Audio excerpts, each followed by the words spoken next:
Good morning, everyone. Welcome to E3 2024 Energize Empower East, organized by EMA. I would like to welcome on stage Mr. Devesh Goyal, Chairman, EMA Eastern Region, and E3. I would like to welcome Ms. Charu Mathur, Director General, EMA, Mr. Vikram Gangotra, Vice President, EMA, Mr. Sunil Singhvi, President-elect, EMA. Kindly give them a round of applause, please. Mr. Devashish Banerjee, Managing Director, Distribution, CESC Limited.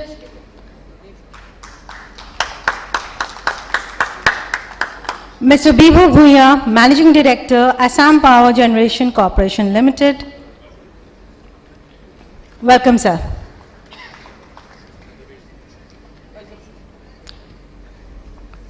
Mr. Reuben, Director of Access and Distribution Department, Energy Development Corporation Limited, Rwanda. A warm welcome to you, sir. Mr. Siddharth Bhutoria, NEC member, EMA.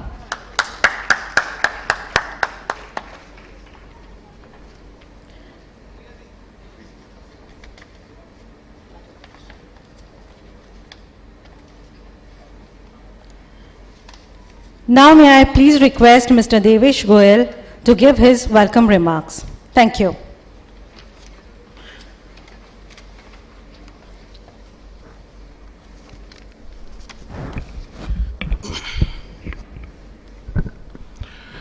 A very good morning to everyone, and welcome to Kolkata, and welcome to this prestigious event at Biswa Bangla Convention Centre for the 4th edition of Empower Energize East E3. It's an honor to be standing here before you as the chairman of Eastern Region EMA, and I'm thrilled to welcome all of you to this event that brings together the best of the minds and technologies in the electrical and electronics industry in the Eastern region. Over the next 3 days, we will host a series of engaging sessions that promise to enlighten and transform our industry.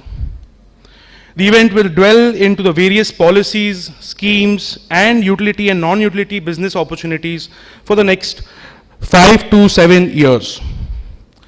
This will comprise from 15 states from the Eastern region. The conference sessions will be covering a spectrum of issues pertinent to the electrical sector in the Eastern region.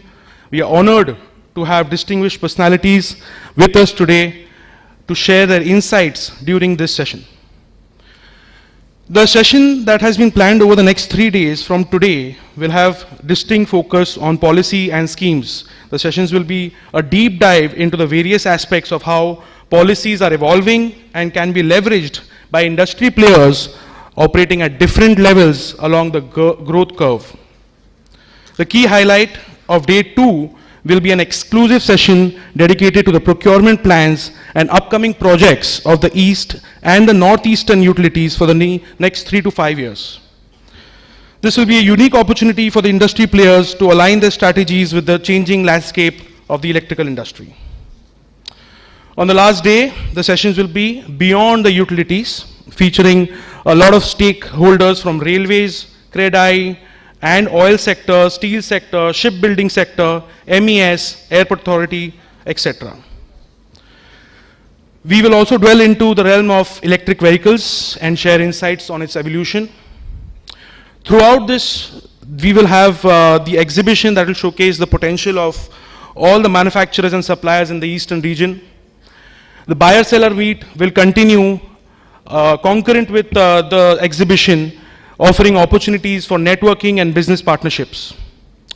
E3 is just not an event, it is a convergence of ideas, solutions, opportunities.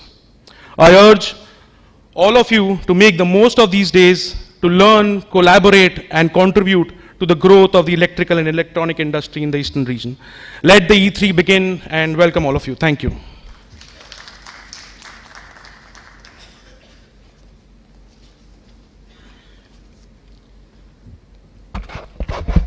Good morning, everybody, and welcome to the 4th edition of E3.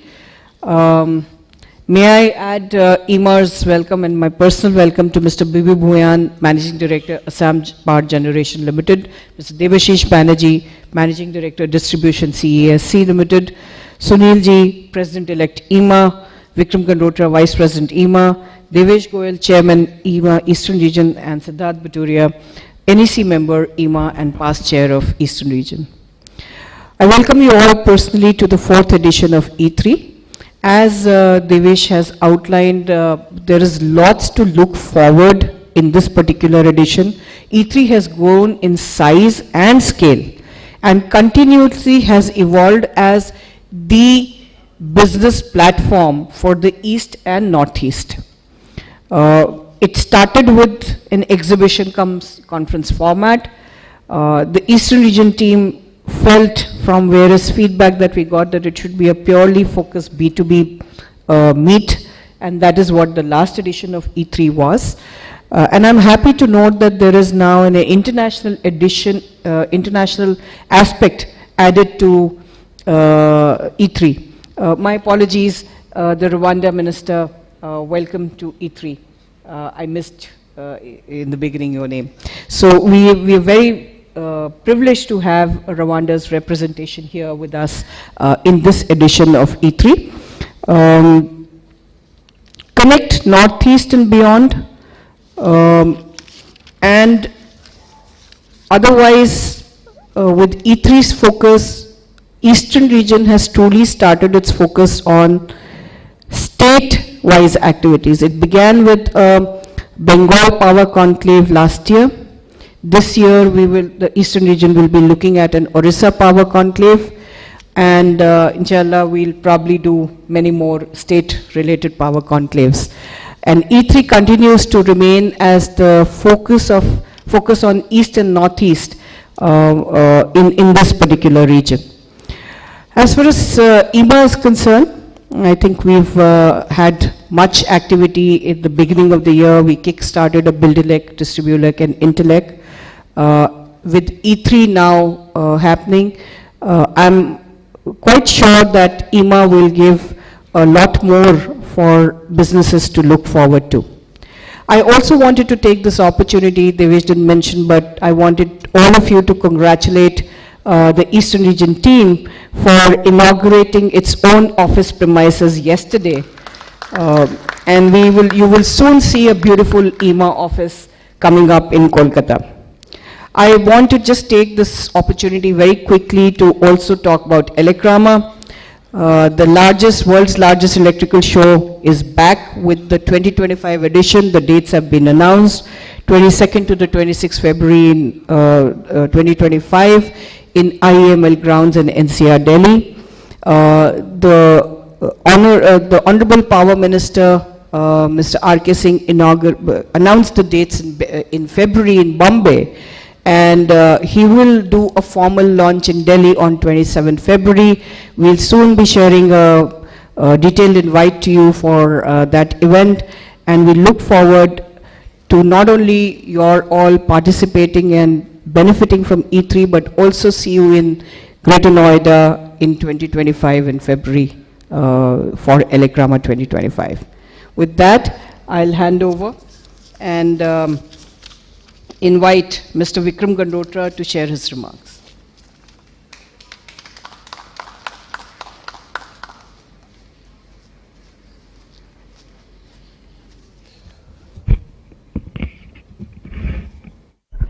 Shri Bibi Bhuyan, Mr. Devashish Banerjee, Mr. Royben from Kigali city, Mr. Sunil Singhvi, Mr. Devesh Goyal, Siddharth Baturia, Charuji, and all my friends in the audience.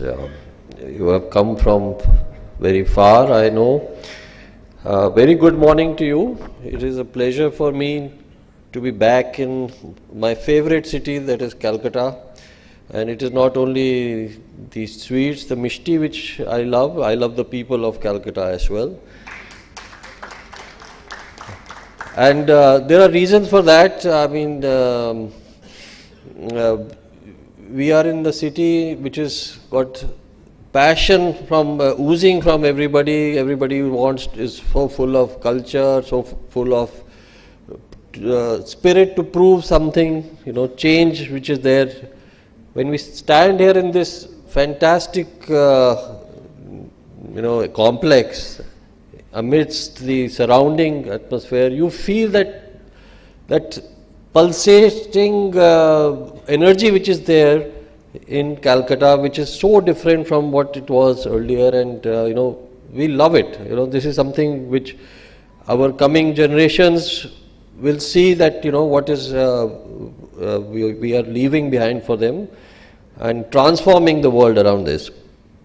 So it is really a pleasure, as I said, to be here today. Though I have got from my colleagues some points, but okay, I would like to emphasize on what is the benefit of all of us to gather in a location like this or in an event like this. It is very rare that you will come to a platform where we have technologists, we have got people who use the technology, and we have got people who will think much beyond what we are doing today. And it is imperative that all of us spend this time to go back with something additional what we have learned from here, and take that back with us and use that in our work. Because as we know, the electrical sector today is poised at a stage where it was enviable by all other sectors. The world around us is becoming electrical. The world around us will become more electrical in the years to come by. We will have more demands as far as generation, transmission and distribution is concerned, and therefore it is exciting time for all of us. Our government of India and government of all the states, they have given priority to this sector. They are releasing a lot of new schemes like the RDSS, like the PSDF and several other which are there. There is smart metering, which is going to totally transform our distribution sector, which will also have an effect on the generation, and it has the potential to revolutionize and make India a leader in the energy transition as we go forward. East and northeast, the sun rises from the east. So we have to make use of the renewable energy which is there, the renewable energy which is there also from the water resources. Pumped hydro, West Bengal was one of the first states to go in for pumped hydro in Purulia. That is still talked about around the world, that yes, we have done what other countries are still talking about. We have did it many years ago, and there is so much more potential. Just to tell you that RDSS scheme is something which is envisaging a 3 lakh crore investment in the distribution, under various heads, and that is something which is moving at a good speed, and it is again very important for all of us in the industry to make sure that we are able to deliver whatever is required in the best of the quality and the time which is required for meeting those requirements. We have seen several new projects. For example, in West Bengal, we have seen new logistics parks.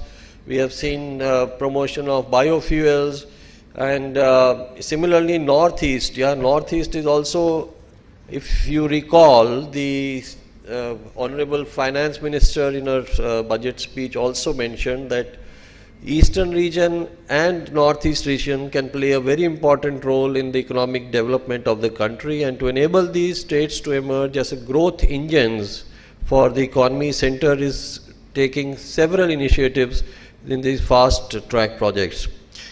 As a result, we will see a surge of infrastructure projects, and again we have to be ready for all of this. Rooftop solarization, you have seen, which will totally transform the way we have looked at the rooftop solar sector. Never before has such a large investment been announced, and as the record of our Honorable Prime Minister government is, we are sure that it will be implemented too. At the same time, there are new challenges which come with renewable energy and with the type of smart metering.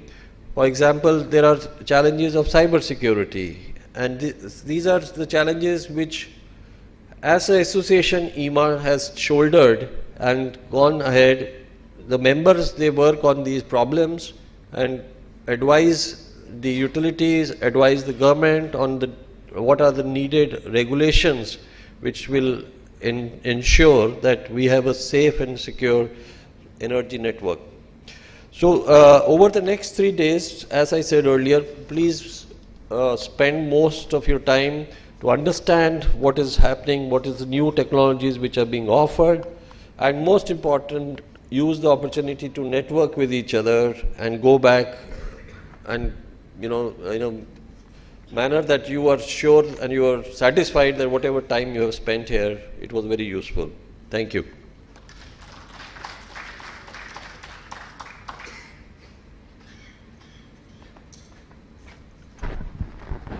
May I now request Mr. Sunil Singhvi, President-elect EMA, to share with us his thoughts.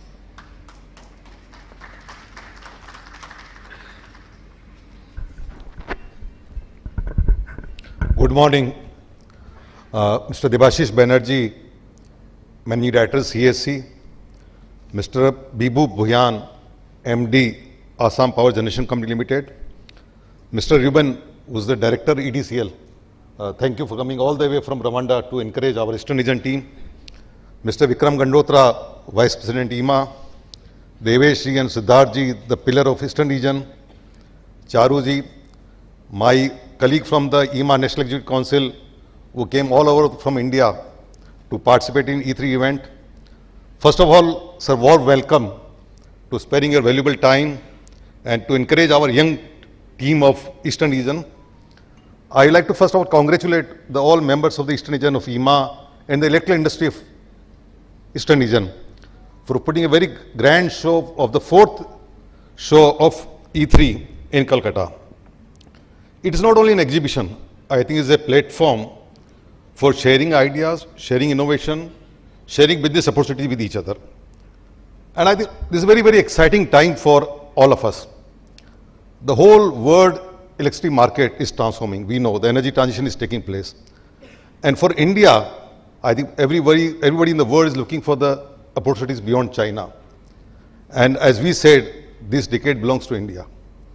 And we in India have potential of not only supporting what Vikram was talking about, the huge investment is coming in the RDSS scheme, 3 lakh crore. No country in the world, as my experience, is planning to roll out 250 million smart meters over the next 3 years. In addition to this, every house is electrified. Now we are trying to strengthen the distribution system further. Putting a lot of IT infrastructure, a lot of SCADA system is huge opportunity for the country. Similarly, the Prime Minister announced the 10 million rooftop solar, which Vikram was talking about, and the timeline is 2026. And almost 2.5 million rooftop solar will be installed next year. This is a unique scheme where the person where the rooftop solar will be installed, he has to make no investment. It will be totally subsidy plus the central utility will be funding it, and the society, whether 300 units will be given free. No country has thought about it. This will transform the whole sector, and this is an opportunity for us, all of us. And I request, as I've been saying, we at EMA have taken an initiative this year, and I'm thankful to all my National Executive Council members. We want to work this year to create awareness about the quality, reliability and safety. A whole year we'll have a program in EMA this year where we want to ensure, already our members are producing world-class product and exporting to the world market, but we want to further strengthen our quality, safety, reliability and grow our presence in the world market, and I'm very confident about it. So I think this is the right time for organizing this event. Eastern region presents huge opportunities. I think what Vikram was talking about, the pump storage, the government of India has published a new policy of pump storage. But even the hydro, mini hydro, There's a lot of potential in the east and northeast, and this is the time to exploit it. Solar, wind, I think a lot of opportunity for the renewable side, storage side, a lot of innovation is taking place in storage technologies. And I think during this 3 days conference and workshops, we should discuss where to invest in the new technologies. And I think this will provide a right platform for the industry to grow. Few things we have to do. I think some of the great examples which have been set up by our innovators and other people in the eastern region also. Like for example, the private sector in the eastern region has transformed the distribution sector. Mr. Banerjee is here for CSE. I think the benchmark is set for I think one of the very few companies in the world have set up that benchmark. Whether in the CSC or even the rural, some of the franchises he has taken, he has transformed it. Our Tatas in Odisha, they have transformed the power sector in Odisha. And I think whole world can learn from here, even the developing world and developed world, all can see how to improve a distribution system from where it was there. But now where the stage has come, now the theft only will not help in reducing losses further. So the technological innovation will come. The grid, when you put a renewable, the grid stability become challenge. So lot of grid analytics will be required now. So moving away from only T&D, the power sector will have a lot of penetration of IT side also. And I think a lot of young entrepreneurs sitting here, please think beyond T&D, think of what startup, think of IT, think of innovations, where this business will go. And I think word will be ours. So I will not take much of time, but I think one more area we're working where the EMA is we set up a vision for 2047. India will have about 10,000 per unit capita consumption in 2047. Renewable will be big. We know about 180 gigawatt will come by 2027. So EMA is working very closely with the government of India to ensure that domestic industry can support not only growth of the Indian electrical industry in India, but also become leader in the world. And I can assure you that our guest from Rwanda here, that our members can support all the electrical equipment requirement from you, and you can be best support quality, reliability and the prices. So I request you to consider the Indian manufacturing industry as a your serious supplier base. So thank you once again, and I will, like to get feedback about over last 3 days, what transparent and how EMA can help you in growing it further. Thank you very much.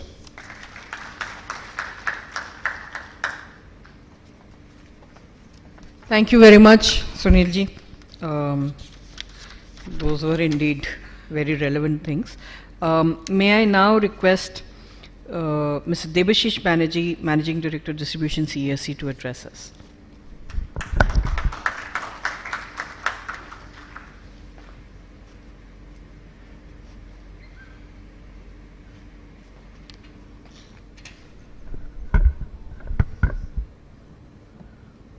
A very good morning to all of you and the esteemed members on the dais. It's my privilege to be here amongst you. Well, rightly said that Eastern region is reinventing itself, and Calcutta being the hub of activities is doing great. So we are happy to see a lot of innovation and cutting edge technologies and disruptive technologies coming up in this part of the country. We all know that India is going to be a $7 trillion economy soon, and maybe it will be turning into 2047 by about $30 trillion, which is poised to be the largest economy, and that's the aim. Now everything would be fueled by the growth in infrastructure, and in that power is the driving engine. And we all know that use of electricity is going to increase multifold. Whatever the percentage here, at one point of time, after a few decades, it would be at least 50% of the energy used would be electrical. And the world is going through a transition from to the greener fuels. So here comes a challenge that I would call it a trilemma, that how do you balance energy security, because you need enough energy, electrical energy, power to run all the industries, And how do you manage, you balance it with the affordability, energy security, and energy affordability while doing energy transition. So this trilemma needs to be addressed, and hence whatever we do, we have to ensure that the output it does not pinch the consumer, the consumers at large. So this is the point which needs to be addressed, and the industry, as it is going through a big transformation, as we see. Well, I would go back to my past, just for the people who to tell about me. I started my career here in GEC, a company called GEC, went to Crompton Greaves, then Schneider, and then I changed over to utility. I was in Mumbai for 11 years. I was the CEO of Reliance Energy doing power generation, transmission, distribution in Mumbai, and from 2018 I'm here. So I have seen a lot of changes which happened. If I talk on the equipment side, I have dealt with bulk oil circuit breakers, millimeter oil circuit breakers. I don't know how many of you have heard about it, I don't know. But then I have sold those vacuum circuit breakers and SF6, so I am from the sector. Well, that's for the knowledge of the people who are here. And I've dealt with transformers and so on and so forth. But as we have gone ahead, we have seen how the entire thing has changed, how the entire things have become more compact, high quality, energy efficient, and also at an economical cost. So whenever a country tries to grow and it tries to grow its export portfolio, so whatever equipments and energy is used should produce a product which is very competitive in the market, so that it can export and become one of the largest economy. Now, coming back to what I was saying, this in power industries that we say, being here, I've seen there were the 4 Ds which is transforming. One is the digitalization, the second is the decarbonization, then decentralization, and followed by disaster management, which is becoming. We have seen, this city has seen, climatic disasters during the Amphan and the Yas, and the eastern coast witnesses a lot of such climatic disasters. So to build a resilient network to forecast the weather is very important. And when we talk on the climate change, we also see there has been unprecedented rise in the temperatures all around the world, which every city is facing. So how to manage that peaks, how to do a demand side management. So in this, many smart technologies come into place. And even, I would say, as I say in decarbonization, decentralization, when you talk on decentralization, obviously solar rooftops, that is embedded generations, are coming up. The point is, there are concentrated, solar projects done by large industries, and we have signed up a large part of the solar hybrid power for 25 years. Those are coming from outside. But at the same time, so that's decarbonization. But when we talk of decentralization, we understand that this power, when it comes the requirement is not constant. In the summer, there's a huge peak, and the winter, the thing goes down. So, expanding on import infrastructure, what is the ROI of it? So in that case, if there is an embedded solar or the solar rooftops, it does make sense. But obviously for the utilities, there is a challenge that whether we need to go in for gross metering and obviously get the revenues or the feed-in tariff. That's another part. But at the same time, we have seen the night peaks going up, because as more and more affordable housing is coming up, the 2 BHKs, the 3 BHKs, and development in fringe areas happening all over the country, the people coming in their homes after some time, or the malls, that shoots up the peak, night peak. So there is a day peak and a night peak. And during that night peak, you don't have solar energy. So what do? So you need to put up, storage. That may be a battery energy storage or distributed storage. The only point is the cost of these storage is very high currently.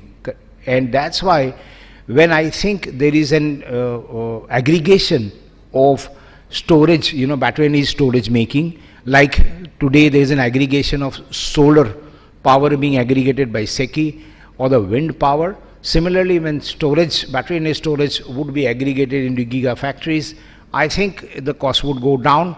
And during that time of the night, right from 10 o'clock or 11 o'clock, when people go to the individual bedrooms and switch on the ACs at full, maybe till 2 o'clock, it can meet the demand. So this is a different kind of, consumer, consumption is going up. India is one of the third largest producer of electricity. The affordability going up, the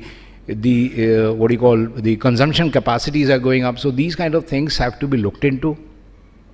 In terms of decarbonization, yes, we also are exploring our renewable ventures, about 3 gigawatt, and we have been a bidder in the green hydrogen of 10,500 metric tons per annum. But this is, this is the path which everybody is following, and we are also following.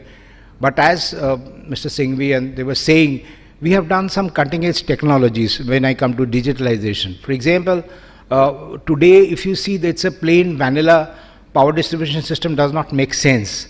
Like we have self-healing infrastructure. Self-healing means whenever 33 kV circuit goes out, the entire system of the city where we serve is built into rings. So it's a ring-main system, whether it is high voltage or low voltage. That is why we could restore power so fast after Amphan. So, but then what happens? There are PLCs which are connected to these 30 kV circuits. One PLC operates if one circuit goes out, and immediately the power restores back. So we don't feel any kind of power outages in the cities we serve. Yes. Now in these kind of technologies, we also have gone in for digital twins. We have tried out AI ML. We have just launched our, our metaverse for the consumer. And this, we are trying out generative AI for, for the consumer facing. And let me tell you, this has a huge potential in understanding and forecasting the grid stability when so much of renewable power flows in with so much of intermittency coming up.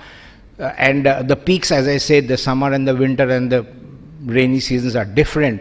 And these all things need to be managed. So obviously it's a continuous learning path. Like when you open your Google map and you go on a road, the Google map will tell you, and it goes on learning which is the shortest route. Similarly, these kind of technologies, as we call AML or generative AI, it will help us to maybe forecast based on the last 5 years or 10 years kind of trend, how to go forward. And as we were talking about, smart meters also would be there. But I think the main use of smart meters would come up whenever there is a time of use tariff, and the demand side management, the peak can be shifted. So it will ensure that the difference between the peak and the peak flattening would be required, and the peak and the average is lower. So all these things are there, and consumer service have become very important. So we had, when I came in, I started with a chat bot and then WhatsApp bot, and I think last year, just before that, we launched our voice bot, which is a humanoid, which can understand your problem in terms of English, Bengali and Hindi. This is the first humanoid. And the systems, when they take over and when there's a peak call at the call centers, so these kind of technologies help consumer not waiting on the lines. So I mean to say there's so much of thing happening, I'll not be able to, or we'll not be able to cover up in such a short time. But let me tell you, this sector has become very much interesting. And as the world goes to more and more electric, whether it is a storage instead of a DG set, obviously DG sets are not required, whether it is a electric heat pump, whether it is electric furnace, whether it is electric vehicles, like we are trying to transform our vehicles, captive vehicles to electric, so or whether it's electric cooking. So everything is turning into more cleaner, cleaner kind of energy, and obviously we owe this to the society, because we need to bring down our PM 2.5 suspended particulate matters and PM10, which is very harmful, and we can do that by producing more clean, using more clean energy, and by that we will improve the quality of life of the citizens. And for that we ourselves have made many green buildings, about 160,000 square feet of green buildings, and we are putting in more. So wherever we have our substations, we are making that green, and we have seen by making that green, those platinum rated and gold rated, the certificates, they actually reduce the energies, whether it's electrical energy, whether it's water, whether it's waste, by 1/3. So that we need to ensure. How do we conserve energy? How do we make our processes more energy efficient? How do we digitalize things? So in totality, the broad horizon is very interesting, and I think as I was hearing, Eastern region also is doing a good job in terms of doing good innovation in terms of the manufacturing. And let me tell you, as we understand, the production of renewables or the green hydrogen, etc., in the green hydrogen especially could be coming up more in the eastern side. So and by that I mean to say we all should see that how we go better and faster than our peers in the other places, and we ensure that we gain the top position as the best economy in the world. Thank you very much once again. Thank you.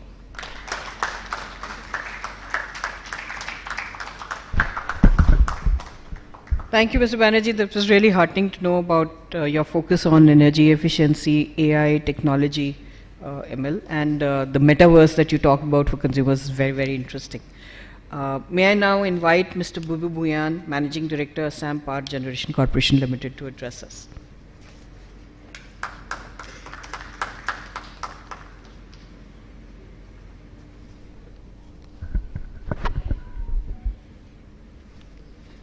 Good morning, everybody.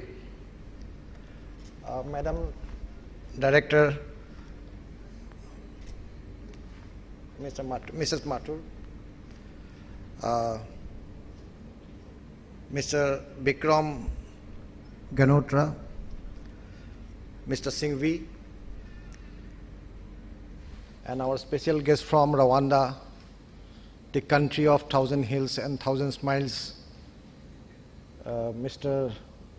Ruben, Mr. Banerjee, and all the senior people who are here. First of all, thanks to IMA for inviting us and giving us the opportunity to do the interaction with you. First of all, I have come here to learn and listen from you what are the best things that is happening in the industry. To say something about me, those who do not know, Mr. Banerjee also might be knowing, or he may not be knowing. I am also from the part of the industry.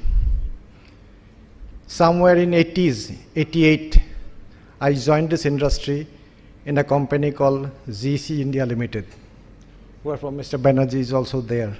I understand now. So after I have got a great connection with this city. My first professional life started in this city itself. Having said this, the world has changed a lot. Our country is in a big part, in a big way for transformation, especially this power industry. And this is one of the wonderful opportunity where all the stakeholders can come together. The people who are in the policy making, people who are in execution, people who are doing the finance, and people who are giving the solutions. As I always says, we should have, I'm not giving, I should not sound like giving suggestions because you people are industry leaders in your own areas. But having this unique focus, unique experience of seeing both sides of the ecosystem, so I would like to tell you few things which I have understood. That is 2C and 2E. First C is customer centric, customer focus. When we are in industry, we become short-sighted, maybe slightly short-sighted into our products and services. People do not want products. People want solutions. So this is the customer focus I think this industry requires. Second C is, this is very interesting. I just note it down. This is a great industry. Thousands of people are putting their brilliant minds. Second C is collaboration. I think when I interact with the industries, when I ask for a particular solution, they say, we give only this solution. We cannot give this. But I know in this industry, there are so many people who are giving the rest of the solutions. So collaboration is another thing. And next to people, I think all of us knows efficiency and execution. As an industry, we become more focused on marketing of the products and services. No doubt it is very important, but execution part somehow we get lacking. So this is, I think, one area I would like to suggest politely, with whatever humble experience I am having, this need to be seen. Efficiency, of course, we all want to have our own efficiency. Being from Eastern region, I would like to say, I think as an industry, we have missed out the opportunity.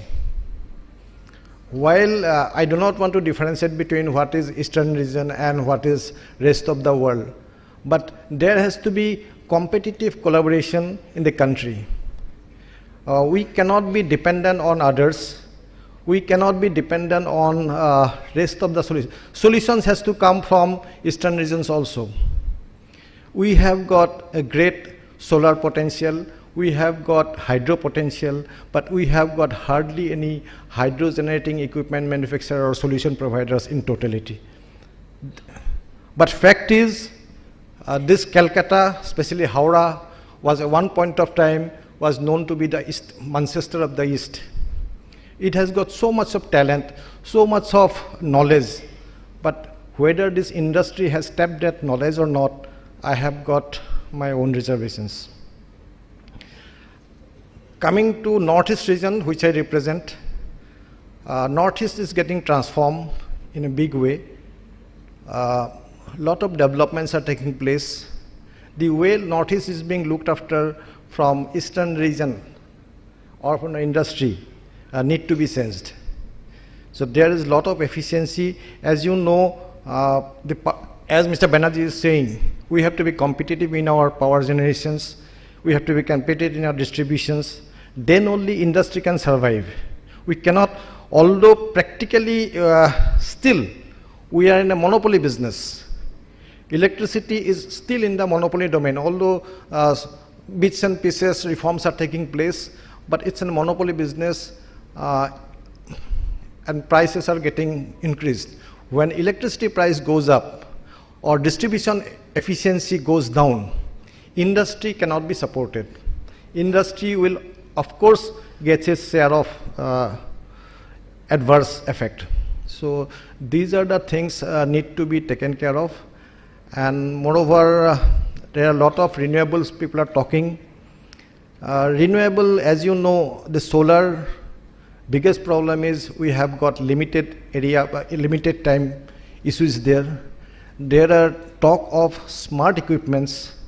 The smart equipments who can draw power only during the time when ship power, renewable power is available.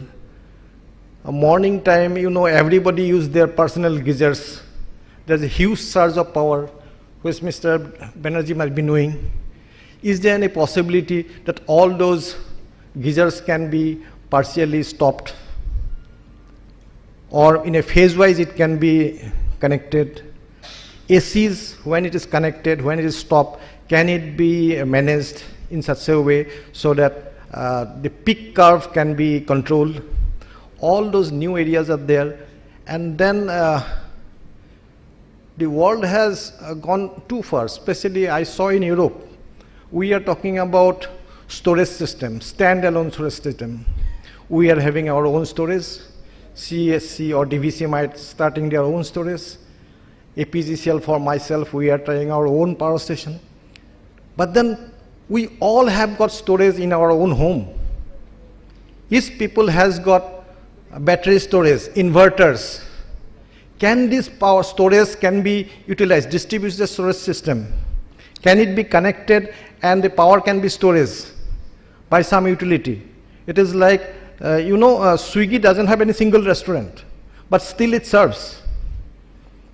Uber doesn't have a single vehicle, but still they give the service of vehicle, mobility. Can this be thought of? These kind of ideas are already there in Western countries. So we might be, there might be some startup, there might be some thought which can be fertilized and ultimately coming to a solution. It is not that we need to have our own vehicles to go from one place to another. That is what exactly happening in our industry. Each industry, each department, each organizations are trying to have their own storage system just to save solar or renewable. But can you be collaborative? Can there be a collaborative approach? All those ideas are there, and today and tomorrow I'll be here learning the new technologies, new thought, new ideas. My colleagues have also come, so we'd like to hear from you people and learn your new ideas. And with this, I thank once again IMA for inviting us, and especially Eastern Region, where I started my own career. Thank you. Thank you, sir. Very well said. Your focus on the C is customer centricity, collaborations, very, very well noted. Thank you very much. May I now invite Mr. Rubin Ahim Bisibwe, Director of Access and Distribution Department, Energy Development Corporation, Rwanda.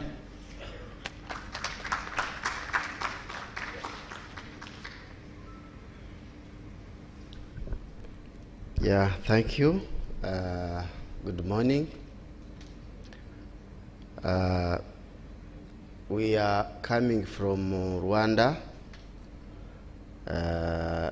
in the heart of Africa, and I want to, on behalf of the whole team that came with me, to say thank you to IMA for having invited us and given us this opportunity to come and be part of this function.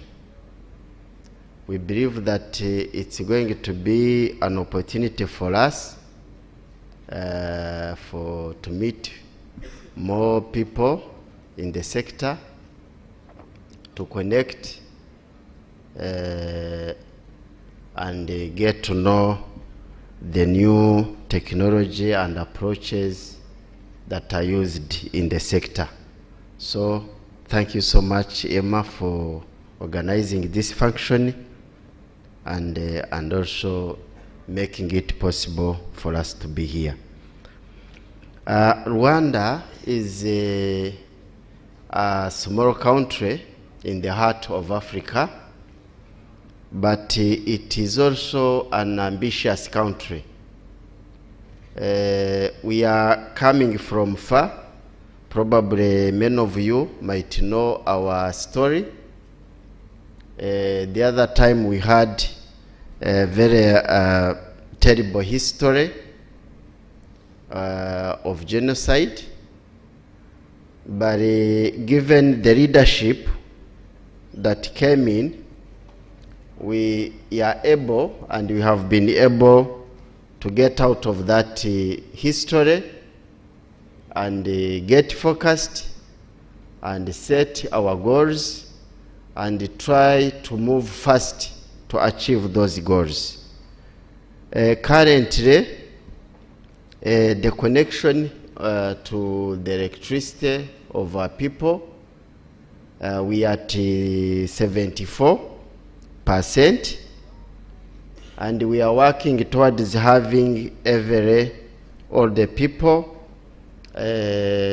connected by at least 2028. And of course, even before all people are connected, we know that we still have challenges. We are trying to grow fast. We are bringing in industries, and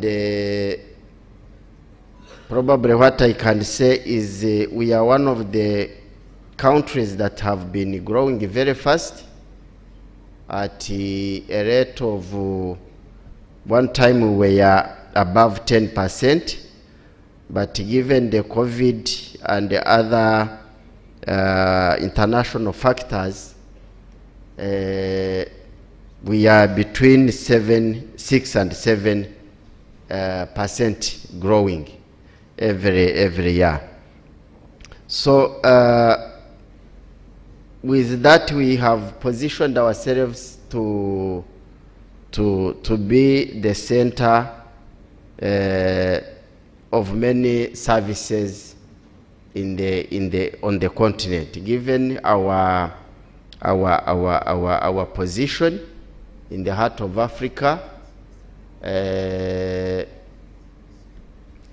we have positioned ourselves to be able to be the center of the services. And on this point, given that we are with the owners of industries, I would like to tell you that in Rwanda it is an opportunity for you to set up industries. The country is free in terms of corruption. Registering and running a company is easy. Actually, in the World Bank doing business, we are coming among the first countries. Probably, I think, on the continent being, I think, the second and the first in the East Africa. So it is easy to do business in Rwanda, and then while you are in Rwanda, you are targeting markets in other parts of Africa. So I think this would be an opportunity for me to encourage you to set up and when you come to the energy sector, you find that there is no big plants, big industries working in the sector. And not only in Rwanda, but also in the region. And even those which are there, they are still struggling with the quality, and they can still not serve and satisfy the market. So I think it is one of the opportunities which you can try, and I am convinced that once an investor invests in any of the areas in the sector, you would be assured of returns. So I don't want to take much of the time here. Mine was to say thank you for the leadership and organizers of EMA for giving us this opportunity to come and be with you, and we are going to use it to make sure that we connect with more of you, and we know what you are doing, and we see what we want in our country, and probably in the region can give that advice, because when you are in Rwanda, you can reach every place easily. Thank you so much.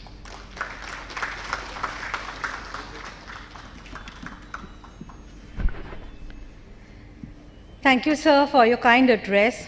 May I please request now the dignitaries on stage to kindly come for lamp lighting.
I'll be requesting the dignitaries to kindly be seated for memento distribution.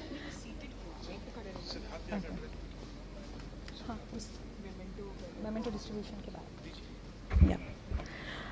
May I please request Mr. Vikram Gangotra, Vice President EMA, to kindly give the memento to Mr. Debashish Banerjee, Managing Director Distribution, CESC Limited.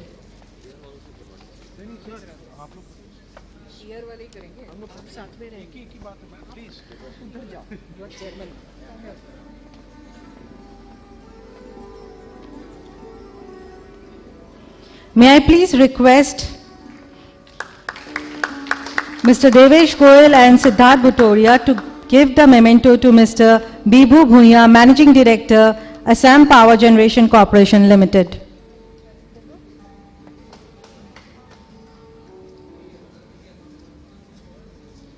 A big round of applause, please. May I please request Mr. Sunil Singhvi, President-elect EMA, to give the memento to Mr. Reuben. A round of applause, please. Thank you so much. Now I would request Mr. Siddharth Bhutoria, NEC member EMA, to kindly present his vote of thanks.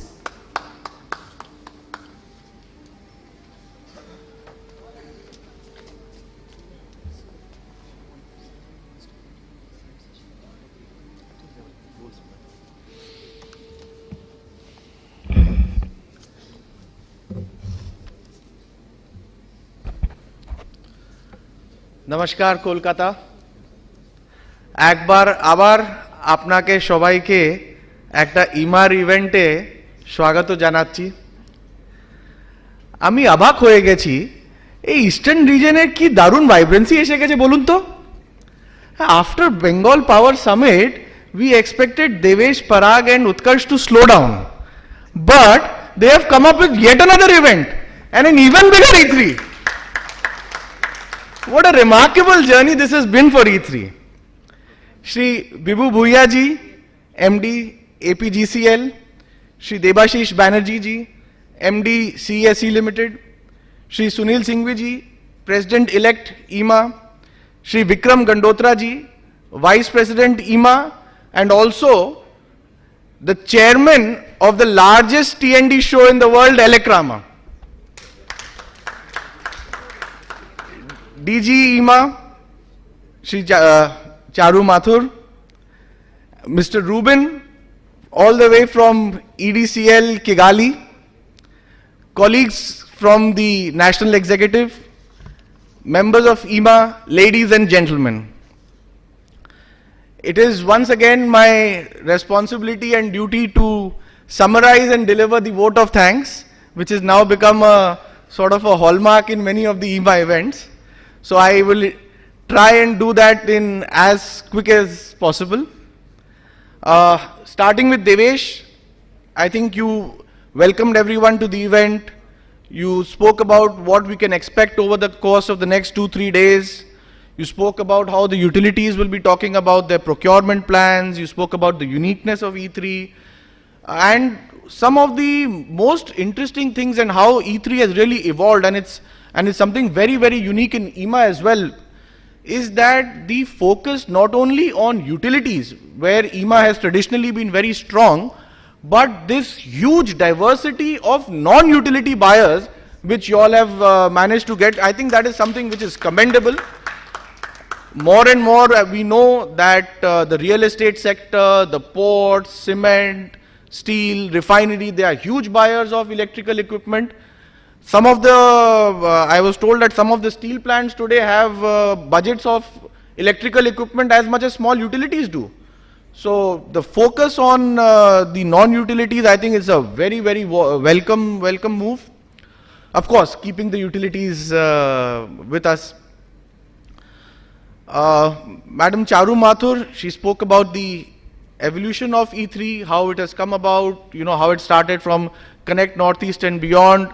In fact, I would go further to say how it started from a small conference in Bhubaneswar. Shah Sahab is sitting here. He was the chair, and this was the conceptualization of Shah Sahab when he was chair. We all owe a great deal to people like Shah Sahab, Nirmal ji, Harish ji, you know, who conceptualized this almost 10 years ago, Shah Sahab, 10, 12 years ago. Ma'am, you spoke about, you know, the next step of EMA Kolkata's journey with the new office now which is starting. EMA, of course, started from Calcutta, and it is only befitting that this new office culture which is going to come into EMA, and hopefully what Calcutta does now, the other EMA offices in Bombay and Delhi will do, and move into better and newer offices. So once again we start a new trend from Calcutta. Sun truly rises in It does indeed. Ma'am, you spoke about Elecrama 2025. The dates have been announced. I think we're all really looking forward to this. Vikramji, you spoke about your love for the city, from Mishti Dois to the people.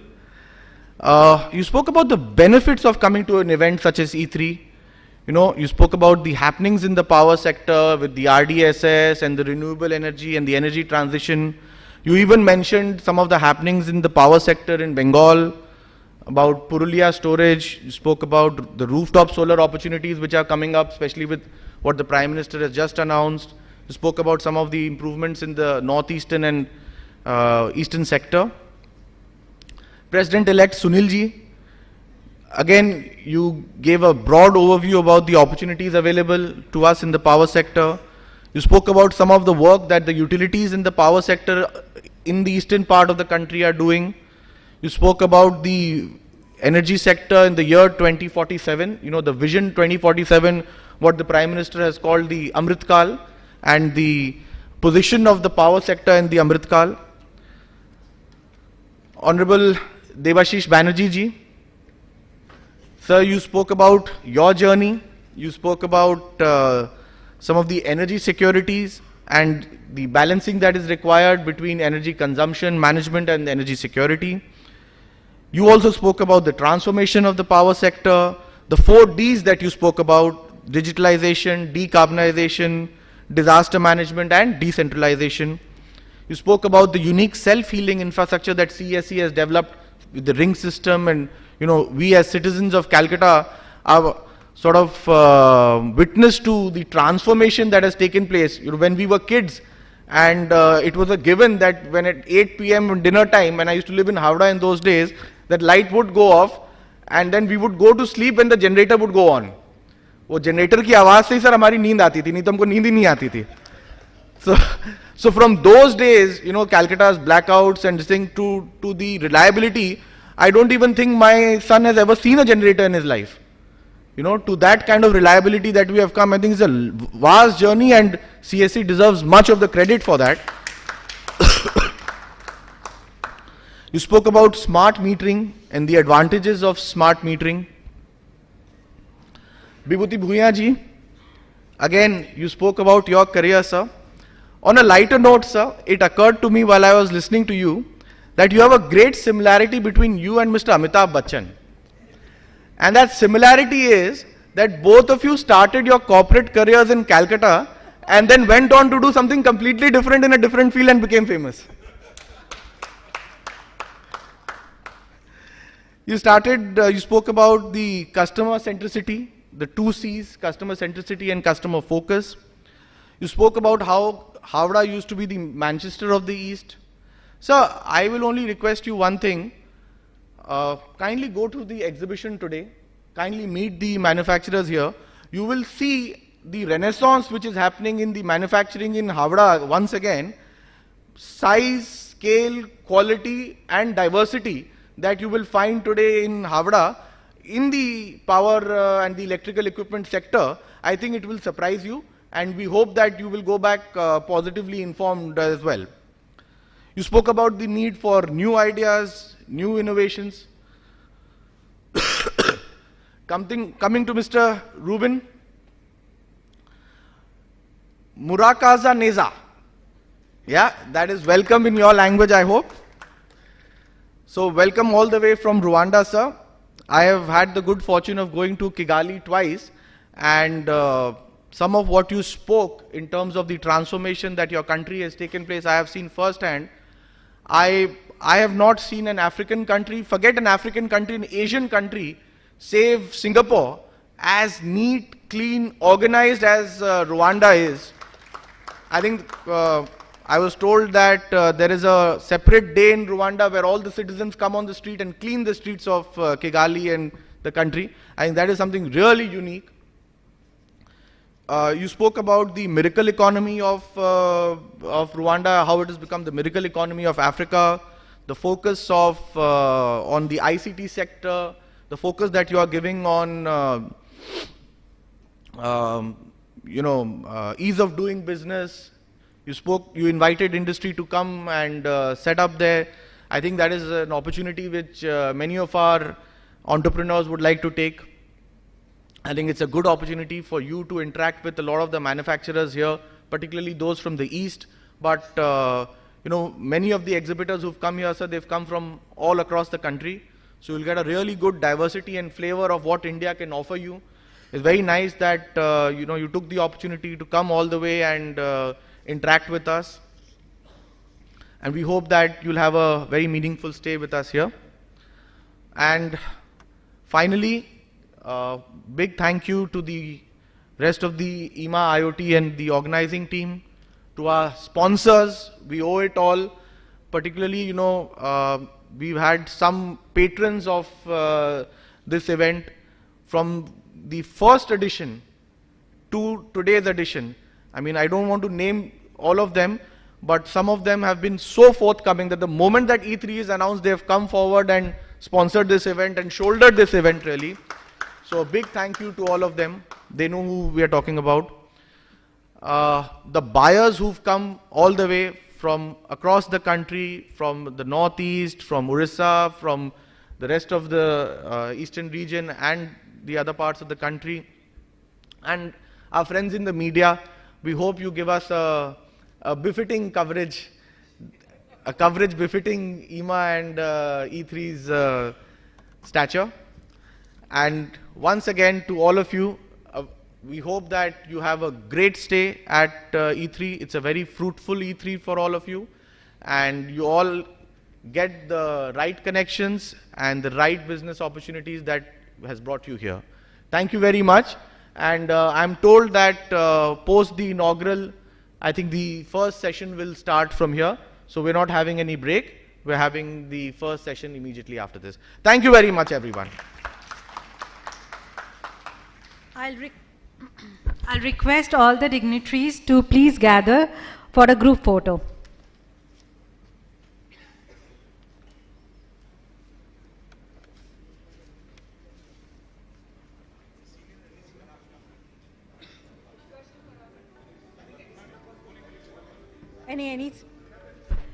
Any NEC members? Yeah. Sir, you are kindly requested to come on stage for the group photo.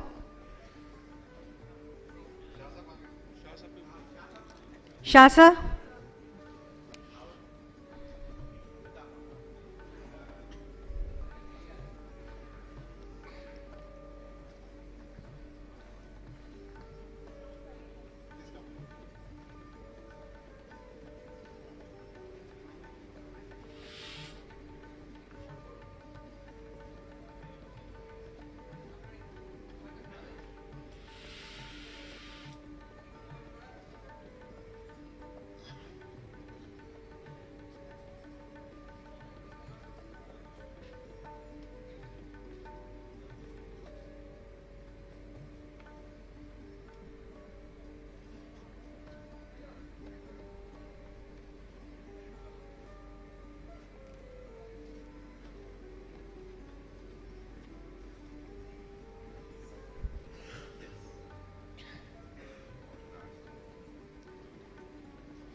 I would now invite the speakers of the next session, sessions on policies and schemes.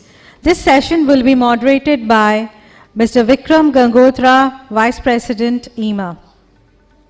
Mr. Rudra Kumar Singh and Mr. Satyanand Singh from Power Grid Corporation of India Limited kindly come on stage.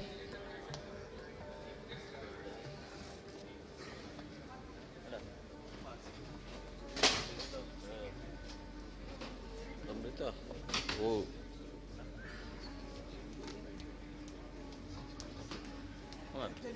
এগুলো বার করে দেবো নাকি?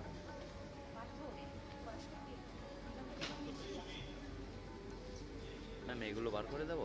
কি বার করে দেবে মানে? পিছন সাইডে করে দেবো? মানে কি? এই সোফাগুলো? না, এটাই থাকবে। আচ্ছা আর ওই প্রদীপটা থাকবে। So, may I call the next speaker?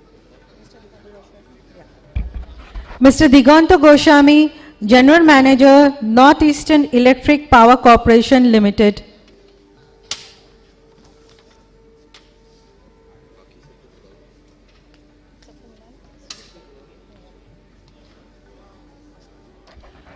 Mr. Gautam Bishash, Director, Duragen Energy Private Limited. Ask. Sir, you all are kindly requested to come and sit at the dais. Mr. Saurav Shah, Executive Director, Power Finance Corporation Limited.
Can you ask somebody to send people back in? Yeah, I'm doing it. I told him already.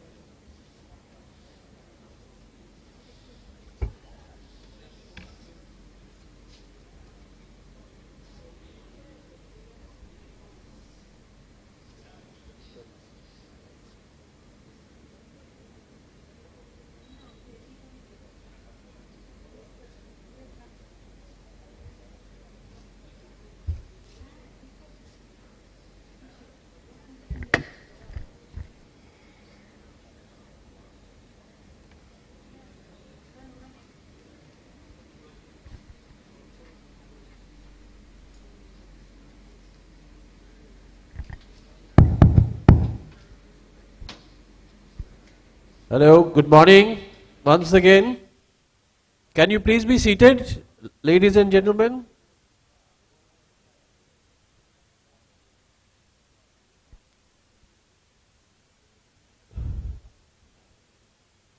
So we are about to begin this first session on policies and schemes.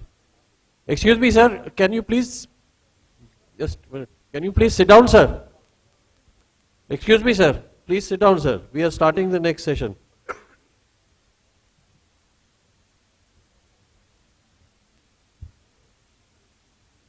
So, this session is on policies and schemes. We will have three presentations which will be made by our guests who are here in the auditorium. And we have Executive Director from PFC who will join us on the web and give his address. So first I would like to call upon Mr. Rudra Kumar Singh and Mr. Satyanand Singh from Power Grid Corporation of India. So sirs, could you please briefly introduce yourself and then take over for your presentation? Yeah. Good morning, everyone. I am Satyanand Singh, working as Chief Manager Contracts in Power Grid.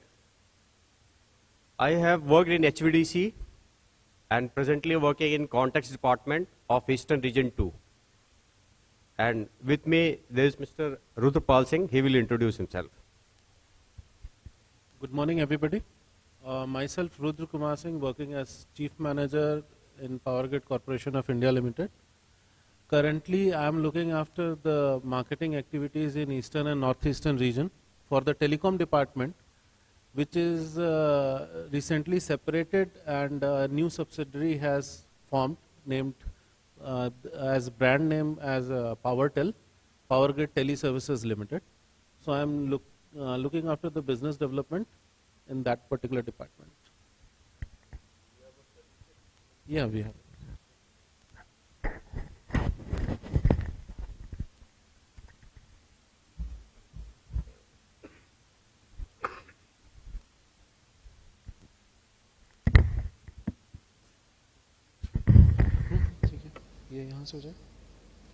Okay. So before I think this is not visible.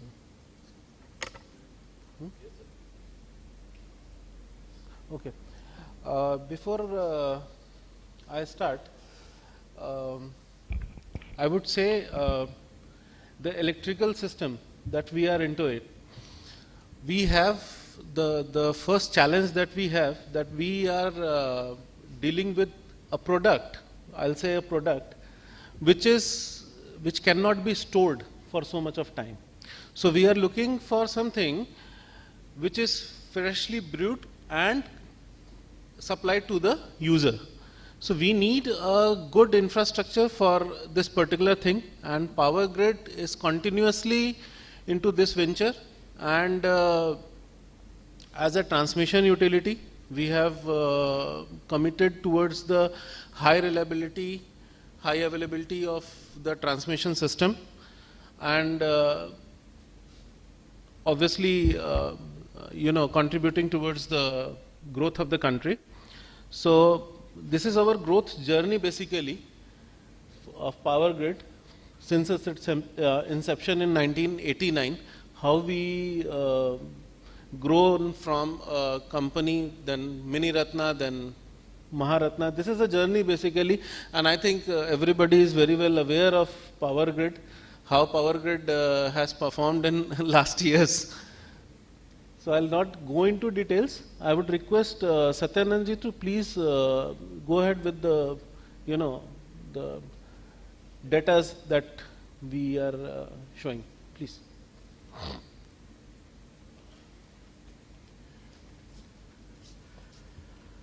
A warm good morning to all. Today's power sector is changing a lot, and this particular slide which is in front of you shows the future demand which we will be having. If you see, Power sector currently installed capacity is 416 gigawatt, but the same capacity which will be required in 2029 to 2030, it will grow up to 770 gigawatt. Similarly, peak demand, which is currently 216 gigawatt, that will go up to 340 gigawatt. And presently, if we see this shortage of 0.5% of energy shortage in our system. In this pictorial figure, you can see the different sectors from which we get energy. Right now, maximum energy which we get is from thermal. If you see, approximately 57% of energy we get from thermal, which is likely to be reduced to almost 35% in coming years, maybe 29, 30 or 35. Similarly, energy demand, current energy demand is 1,512 billion units. But in upcoming 29, 30, maybe merely in 6 to 7 years, the demand will go up to 2,400 billion units. And per capita consumption of energy is currently 1331 kilowatt, which will grow greater than 1500 kilowatt per head. Similarly, at present, power system of India is having inter-region power transmission capacity of 1,12,250 megawatt, which will grow more than 1,39,000 megawatt. That is before 2029-30. Talking about power grid is in the business of mainly power transmission, but in parallel, due to our infrastructure, we are having different businesses also. One of them is transmission system, the other is telecom. Because telecom, we have ready-made available infrastructure. So telecom, we have emerged a good player with this existing infrastructure. Obviously, during this journey, we have converted ourselves into consultancy business also. At present, we Power Grid are having footprints in more than 23 countries. And at present, if you see, Power Grid itself holds 1,76,000 circuit kilometers of line and more than 275 substations, and with a capacity of 12,000 MVA. And if you guarantee our availability, network availability, it is more than 99.50%. This is dedicatedly due to our manpower and due to our advanced technology which we are using. Presently, Power Grid is in the journey of going in renewable energy integration system. Recently, there are a number of projects which are going on, say in the northern region, southern region, western region, any region you see, green energy we are trying to inculcate in our system. Our government is also emphasizing, and we have developed number of projects. Transmission system associated with long-term assets application from Rajasthan SEG phase 2, that is for evacuation of 8.1 gigawatt. Transmission system for evacuation for power from REZ in Rajasthan, 20 gigawatt. Green energy corridor, that is in Union Territory Ladakh. We are having one HVDC, Leh Ladakh. Southern region, we are having transmission scheme for power evacuation from RE source, Kurnool Wind Energy, that is for 1.5 gigawatt. And another one, solar energy zone in Anantpuram, 2.5 gigawatt. And even this is going on in western region, that is 4.5 gigawatt in Khandwa and 1 gigawatt in Neemach, that is in the state of Madhya Pradesh. Talking about Power Grid, we are having a good network infrastructure in India, and our neighboring countries are also connected, well connected with us, and we are having power transmission between Bangladesh, Bhutan, Myanmar, Nepal, Sri Lanka, and all this, whatever present megawatt we are having, it has to get increased, and we have tabulated here the future in which we will be transmitting basically this energy which we will be transmitting, that will be from rural renewable energy. Say from Bhutan. Bhutan is basically a place where hydro generation is there. When in India it is very hot in the month of September, May, June. At the same time, northeast region has lot of water, lot of rainfall. So that power is being capitalized and being transmitted from Bhutan, imported to India at Alipurdwar, and similarly from Subansiri Dam in northeast, that is brought to Vishwanath Charyali, and both are collected and sent back to Agra, that is in northern region. When it is most demanded, because at that period of time, during summer peak season, there is shortage of power, and this hydro power which we are getting from our neighboring country, we are transmitting it through Bangladesh, through India-Bhutan corridor. Even if you see the upcoming planned projects, at the end of this total transmission capacity will go around 15,000 megawatt. As per recent CA system expansion के लिए 2,44,200 crore sanction has already given sanction, and we are in process of commissioning 50,000 circuit kilometer transmission lines, and even we are transformation capacity of around 4,33,600 MVA, and we are on in the process of net zero carbon organization to be by 2047, and our 50% internal energy will be from our renewable fuel sources by 2025. See, these are some latest technologies which we are using. STLS conductor.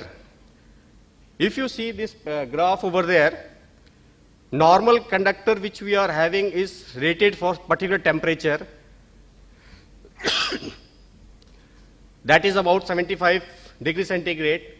With STLS conductor in the same transmission line, if we replace that existing conductor with STLS, the temperature will go about, it will be able to sustain about 75 to 150 degrees centigrade. Just changing this conductor with this STLS conductor, we would be able to transmit more power within the same line, just replacing the conductor. Now, in the second, there is pole compact multi-circuit tower in areas having ROW issues. This is special type of tower which is being designed, and nowadays we are going for gas insulated switch gears, which is very compact. It will take about 1/3 of the land or the area which normal substations should have taken. And to reduce the ROW issues, we have inculcated this cross arms with insulated cross arms. This will reduce our corridor. Power Grid currently is having 70,000 crore projects in hand, and out of that 10,500 crore is for RTM projects, and new RTM projects is about 25,290 crores. Power Grid is also going in the business of TBCB. TBCB means we are going and having a competition with private players, and we are going to win that. After winning that particular contract, we commission this under TBCB projects. And in near future, we are having solar smart metering. This project is also being undertaken, and approximately 3,300 crores has been sanctioned for this, and we are having this project in our hand.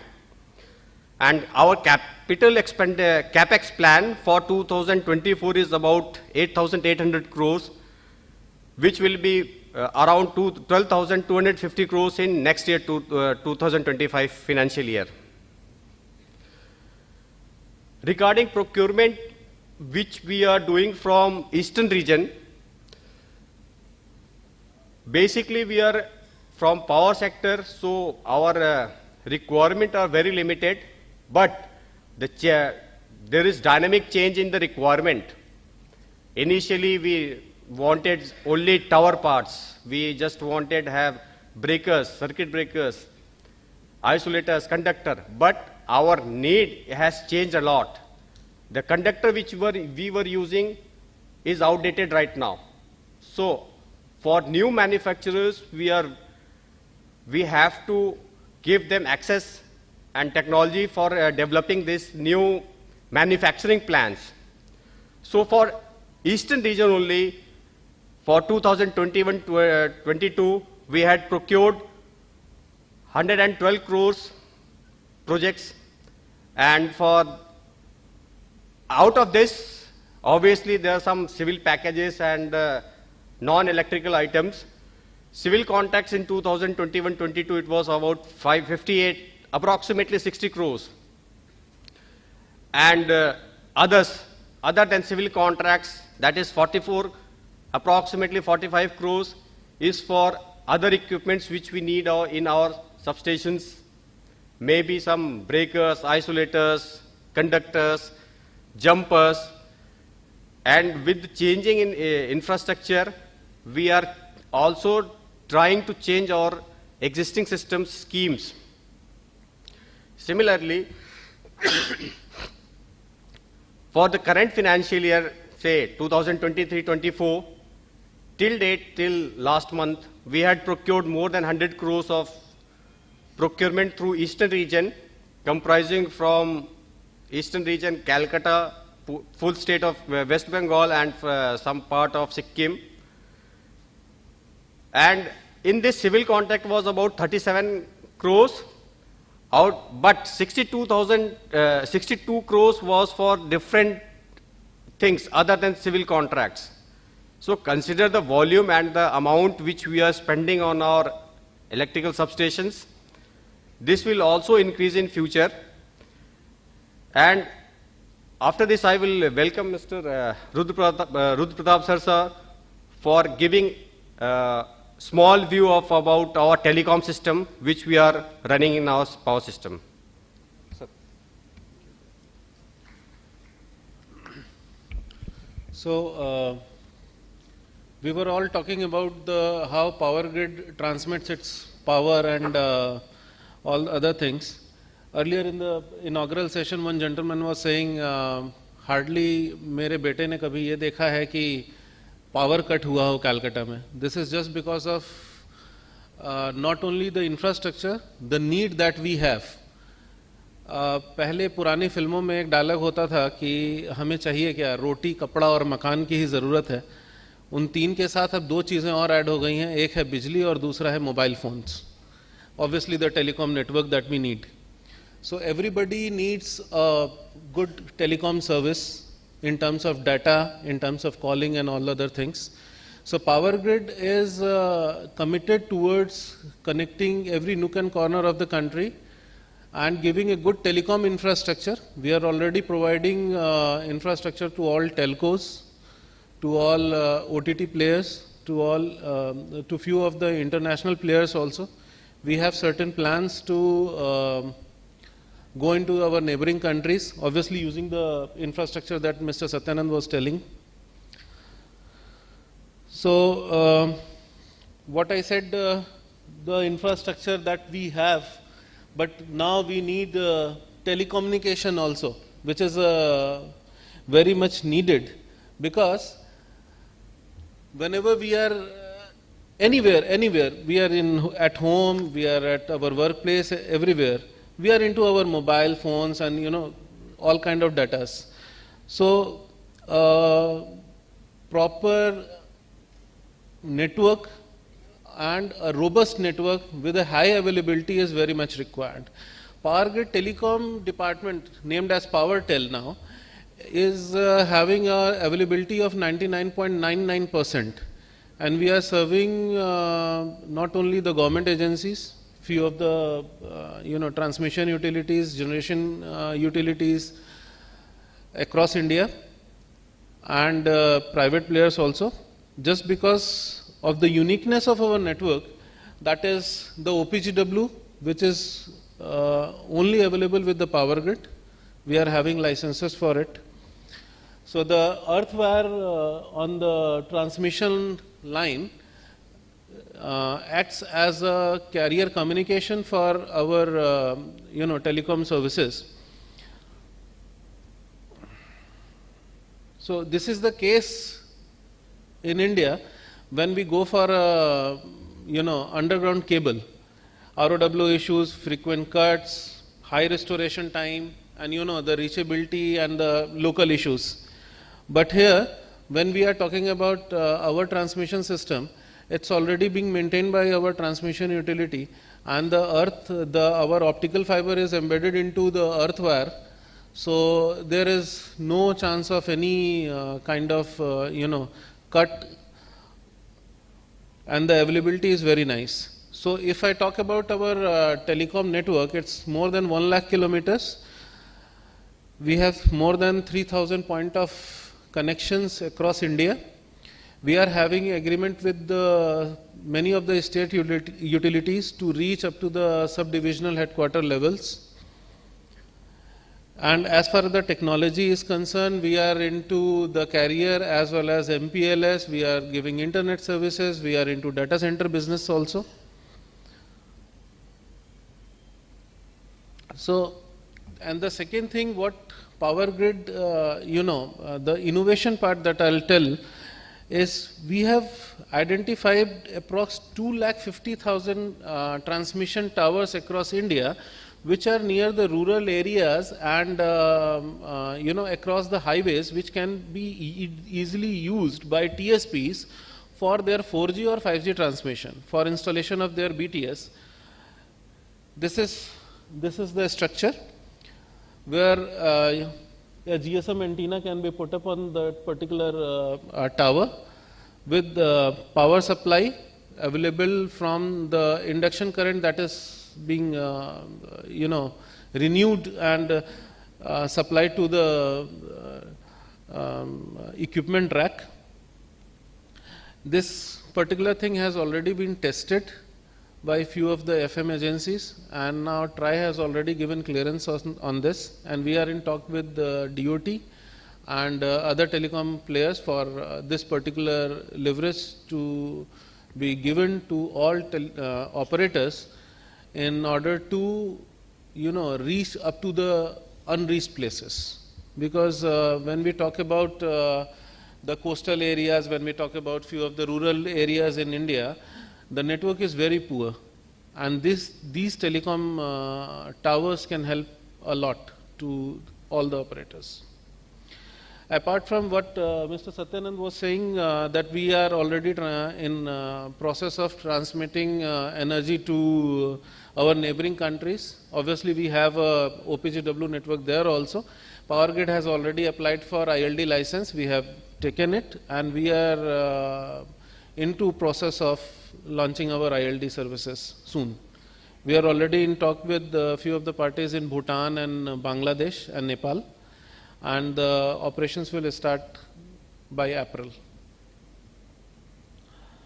So, as Power Grid, we understand power, we understand communication also, because we are into telecommunication business since 2004.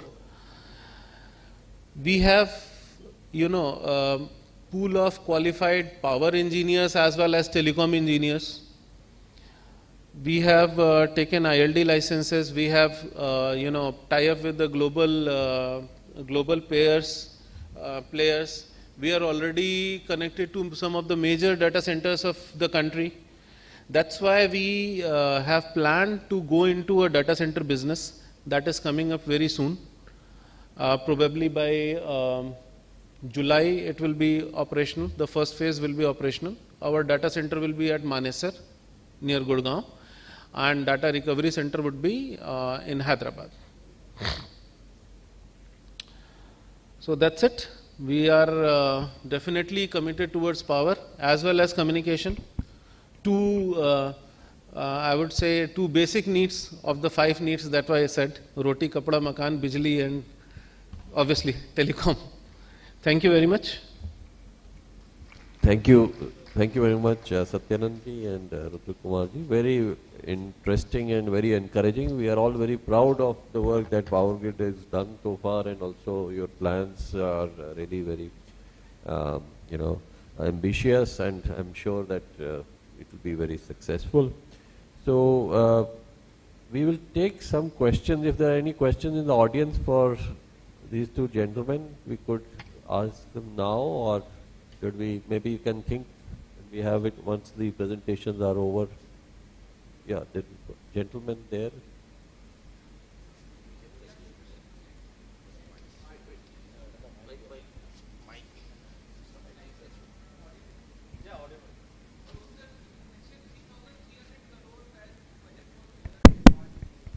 Whereas in the current fiscal, the budget is 8,000 crores. So how much in the current fiscal it is attributed to solar and smart metering?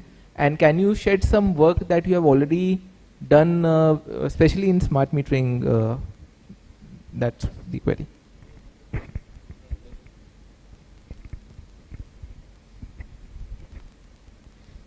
Hello. This smart metering work, we are already in the business in Gujarat. We have also set some testing labs, which is situated in Manesar.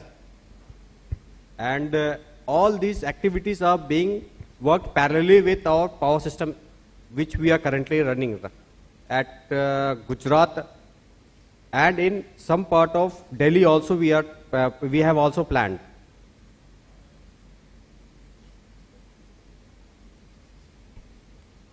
Okay, thank you. So we will now move to our next presenter, Mr. Diganto Goswami, General Manager, NEEPCO. So over to you, sir.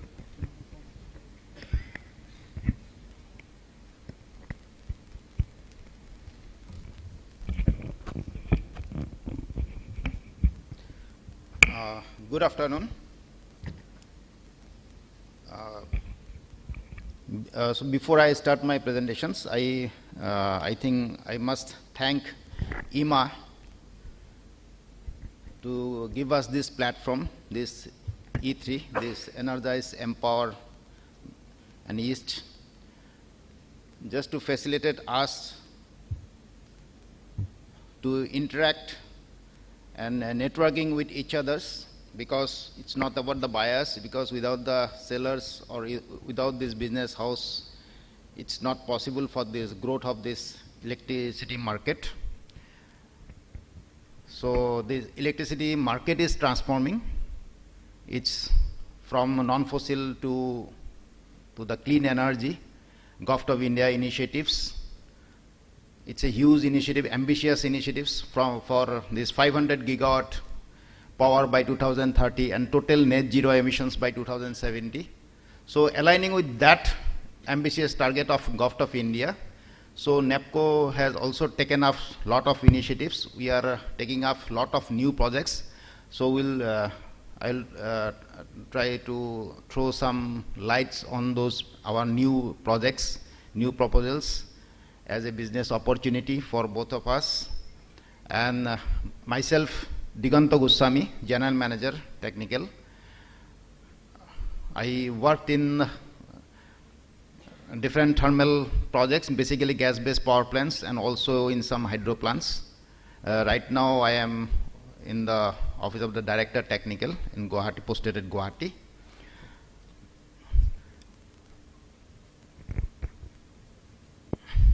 So Northeastern Electric Power Corporations, it was established in 1976. It is a basically Schedule A Mini Ratno category CPSC. Now it's wholly owned subsidiary of NTPC. We have basically all our power stations are in the northeast with total installed capacity of 2057 megawatt. We have already commissioned 8 hydropower stations with installed capacity of 1525, 3 gas-based power stations with an installed capacity of 527 megawatt, and a lone solar plant that is 5 megawatt capacity. We have a very good mix of energy mix in our NEPCO profile. That is a clean energy to fossil power is 74 to 26.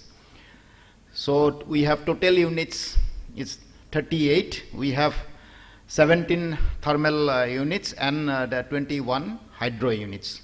Almost 41% of installed capacity in Northeast is from NEPCO. Before I go to our new projects, I just want to throw some lights in our existing power plants. We have almost 1525 megawatt of hydropower plants. First plant, that is Khandong Power Stations, we have 2 into 25 megawatts, having a design energy of 207 million units. Basically, those are BHL units. Then we have a 4 into 50 megawatt Kopili Power Stations. Total is 200 megawatt. There's 994 million units of design energy. That was commissioned in 1988. And the second phase, 2 into 50 megawatt, that is in 97. Then the Khandong Stage 2, that is 25 megawatt. These are all three are BHL units. The beauty of that is it's a twin projects. The water from Khandong Power Station, it flows to the Kopili Reservoir, and we run the Kopili Power Stations. So it's a very beauty of that projects. Then we have our presence in Nagaland with this 3 into 25 megawatt, the Doyang Hydro Power Stations. That was commissioned in 2000, that having design energy of 227 MU. Then we have Ranganadi Power Station. Now it is renamed as Panior Luar Hydro Power Stations. That is capacity is 405 megawatt, 3 into 135 megawatt. Then in Mizoram, 2 into 30 megawatt. Hydromis, these are all hydro power stations, BHL units. Then Pare, again in Arunachal Pradesh, there's 2 units of 55 megawatts, having a design energy of 506 million units. That was commissioned in 2018. The Turial was commissioned in 17. And then the new, that is our biggest power stations as far as hydro is concerned in the northeast, that is 4 into 150 megawatt power stations in Kameng Hydro Power. Kameng, there is in Arunachal Pradesh. So we have footprints almost all over in the northeast. We have power stations in Assam, Arunachal, Nagaland. Then these are the hydro power stations. Then we have our thermal power stations, that is Assam gas-based power stations. These are 6 into 33.5 megawatt and 3 steam turbines of 30 megawatts. These 6 gas turbines are of 4 units are of Mitsubishi MEC, that is 4 into 33.5. Another 2 units we have BHL MEC, there is frame 6 gas turbines. And the steam turbines 3 into 30 megawatt, that is from BHL. So altogether out of 9 units, 4 units are from Mitsubishi Japan, and then another 5 units from BHLs. Then we have another units, that Agartala gas turbine power stations, 4 into 21 megawatt. Earlier it was commissioned in 98. It was it used to run in the open cycle since 98 to 2015. Then it was converted to combined cycle power stations with the addition of 2 into 25.5 megawatt 2 steam turbines. So these units are from EGT, European gas turbines, these 4 gas turbines. And the next, again we have one at Tripura only, that is 6FA, the 65 megawatt gas turbines and 35.58 megawatt of steam turbine. That was commissioned, gas turbine was commissioned in 2015, and that steam turbine was commissioned in 2017.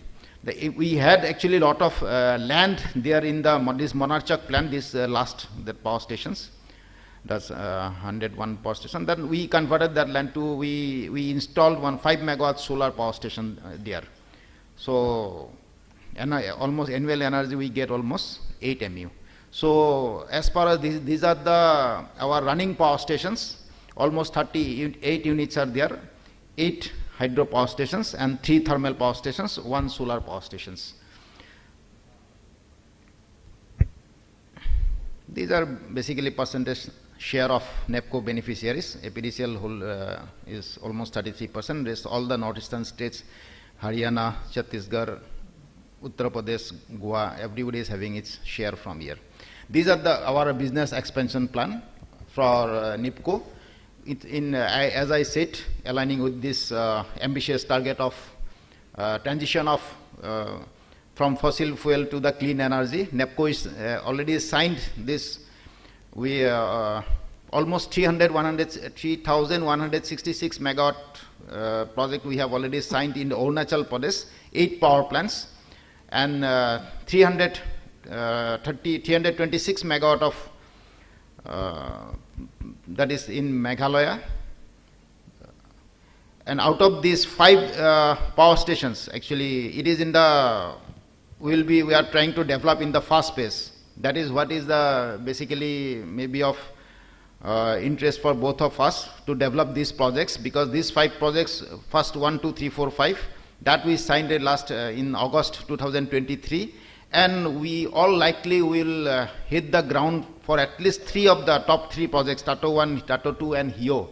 This 700 megawatt of Tato 2, 240 megawatt of Hio and 186 megawatt of Tato 1. We all likely will hit the ground in this year itself. All the clearances are in the advanced stage. TEC clearances already there. Forest clearances we have got for Tato 1 and Hio. Tato 2 is in the pipeline. Land we have already taken for Tato 2. So all probability will hit the ground. So tenders are, we have already started floating the tenders for these 3 projects. There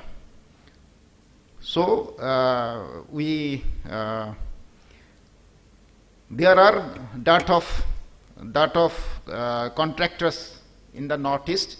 In this look east policy, look northeast policy, I hope there will be wide participations from all over. There are a lot of business houses are there, a lot of big manufacturers are there.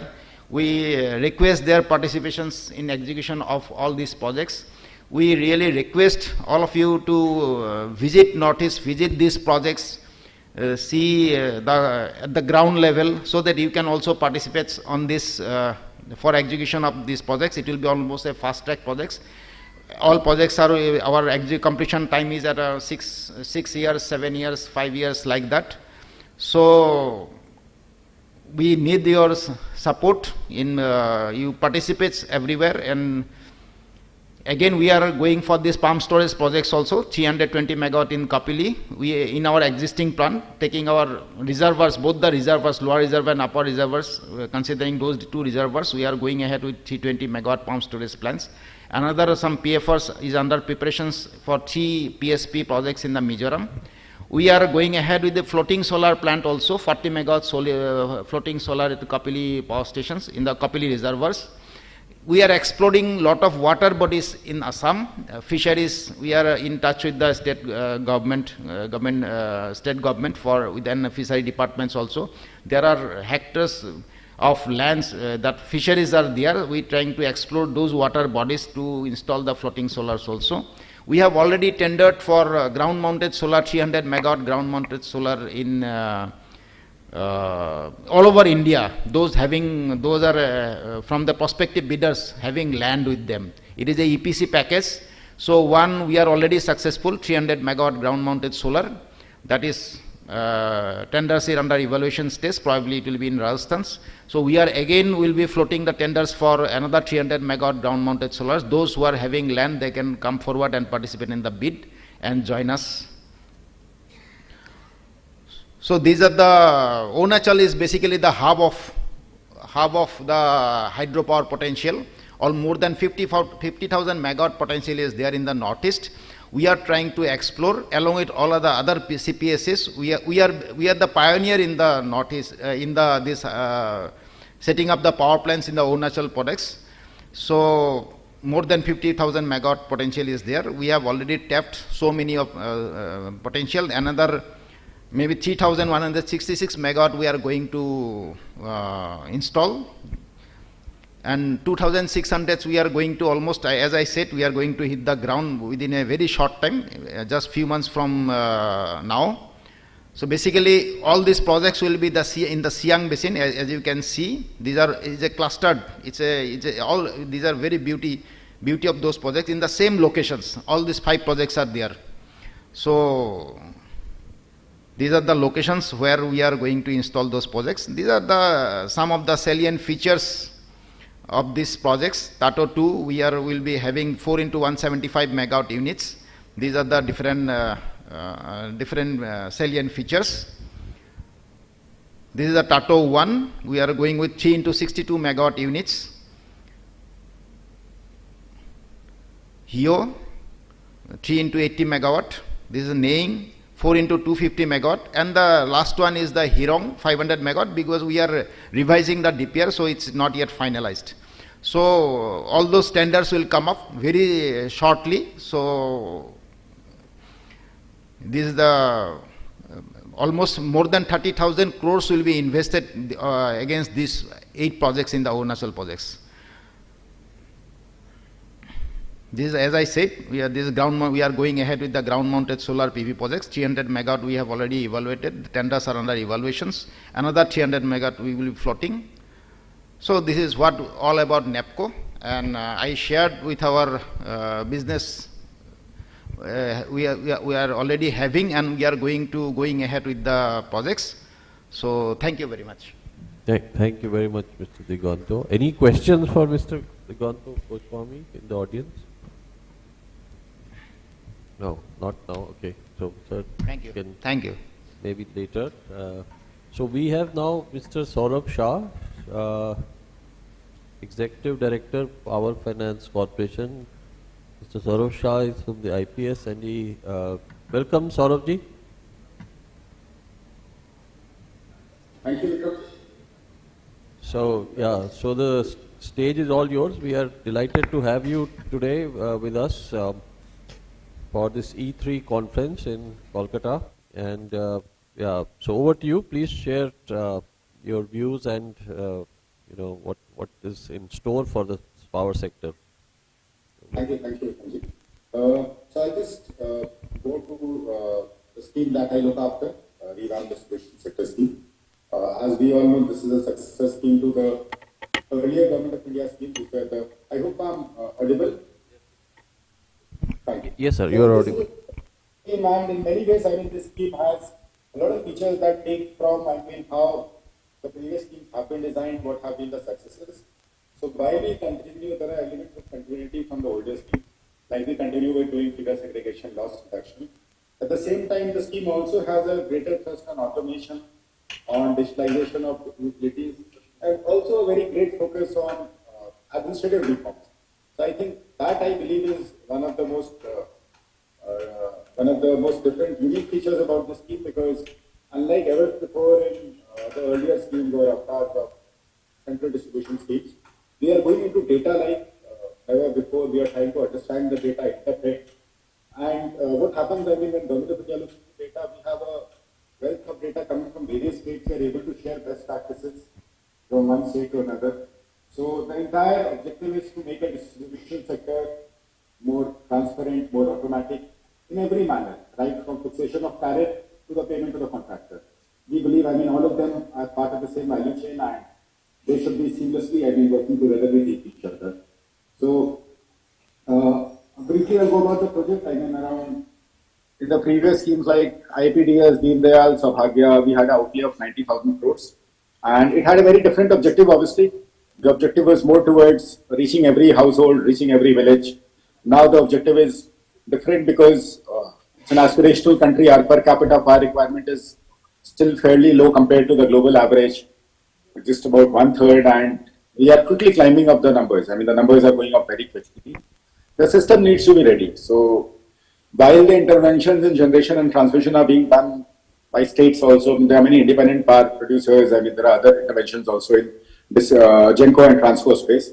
In the distribution sector, even though we have a few private utilities, however, the bulk of Indian population continues being served by government utilities, and for the near future, that is how it is going to remain. So it calls for a huge capex investment in distribution sector so that everybody is served, not just served by power, but also served by quality 24/7 power. And it is to that reason that we stand here. And so our scheme has three touchstones. The present scheme RDSS, reduction of AT&C losses to below 15, in the range of 12 to 15%. And ACS ARR gap should be close to zero. And within that we have certain subset of conditions like FPPA has to be implemented by the state so that the power produced or the power purchased has a right pass through the consumer. The DISCOM is able to raise funds for purchasing power in a continuous cycle, and improvement of quality, reliability and affordability of power supply. This is where the automation element comes in. This is where the system strengthening, modernization, augmentation element is brought into the scheme. So by now we have already sanctioned around 2.5 lakh crore worth of projects, of which 1.2 lakh crore is in the distribution infra, while 1.3 lakh crore is in the smart meter space. In the smart meter space, as we all know, the model is very interesting and different. It is a TOTEX model where there is a per meter per month kind of calculation, and that is how people get paid. So this is also, this is also a cultural change within the DISCOMs, where we are seeing that an asset is being implemented on the DB put model. Then when we come to Eastern India, Bihar, Odisha, West Bengal and Assam, Sikkim. So we have around 44,000 crore sanctioned, with around 23,000 in the distribution infra space and 21,000 crore in the smart meter infra. A lot of this work has already been awarded, work has been started, and that is where the role of industry is paramount, because this is a demand-based cycle right now. We have a lot of demand coming in. Whether the industry is able to supply at the right pace, or whether there is a requirement of capacity ramp up. So I think that is very important. And so while work has been awarded to PKCs, it will be very important that there is a continuous product cycle, there is a continuous supply cycle. For that, there might be certain investment that need to be made. So I think industry will have to deliberate on that. And I'm sure, a lot of these things have already been done by now, because many of these contracts are already old now. We also, in the first phase, have an intention of new substations, keep it for the second phase. However, because of the demand of the states, we have ended up sanctioning around 626 substations in the first phase as well. Then obviously there are almost 5 lakh distribution transformers, 8 lakh circuit kilometers of AB cables. So AB and XLP, we realized it was a major demand of the state. However, we are also setting norms for the second phase of the scheme, where AB requirement should be closer to the population center, and whether it should be running kilometers of AB or it should only be closer to the population center, because the kitty is there. There is a fund available and there is a capacity to work. Both these things they have a certain bandwidth. It cannot be everlasting. So we have to rightly focus our resources on something. It's not money alone also when I say that. It is also the working capacity of a DISCOM, working capacity of a contractor. So if I load too much of work of one category alone, there will be suffering in the other part, and there's a lot of things that do have to come to a DISCOM. So these are potent needs, or these are latent needs. So if you don't have these needs, if you don't create these needs, at the same time they continue being unserved. So that I believe, automation is one of those items. The level of use of technology or digital interface in DISCOMs is still fairly low, and these are essentially management-driven ideas, because at the ground level, the kind of learnings or the kind of understanding is usually not there. So unless, there is a continuous, so that is another part also. We are doing a lot of training programs, just to be familiar as to what all things should be done in this space also. Scheme is very different also in the sense that grant to the state governments are conditional. So they have to do certain performances, they have to undertake certain reforms, and we have seen good results in the first 2 years of the scheme. There has been a reduction in AT&C losses from the levels of around 21% to 16%, and from 16 to 15% now. So we have had some achievements. So when we look at the capital works part, we have a very long way to go. We need to increase the speed, we need to increase, both the procurement and erection speed. But when we come to the administrative reforms part, there has been a lot of improvement.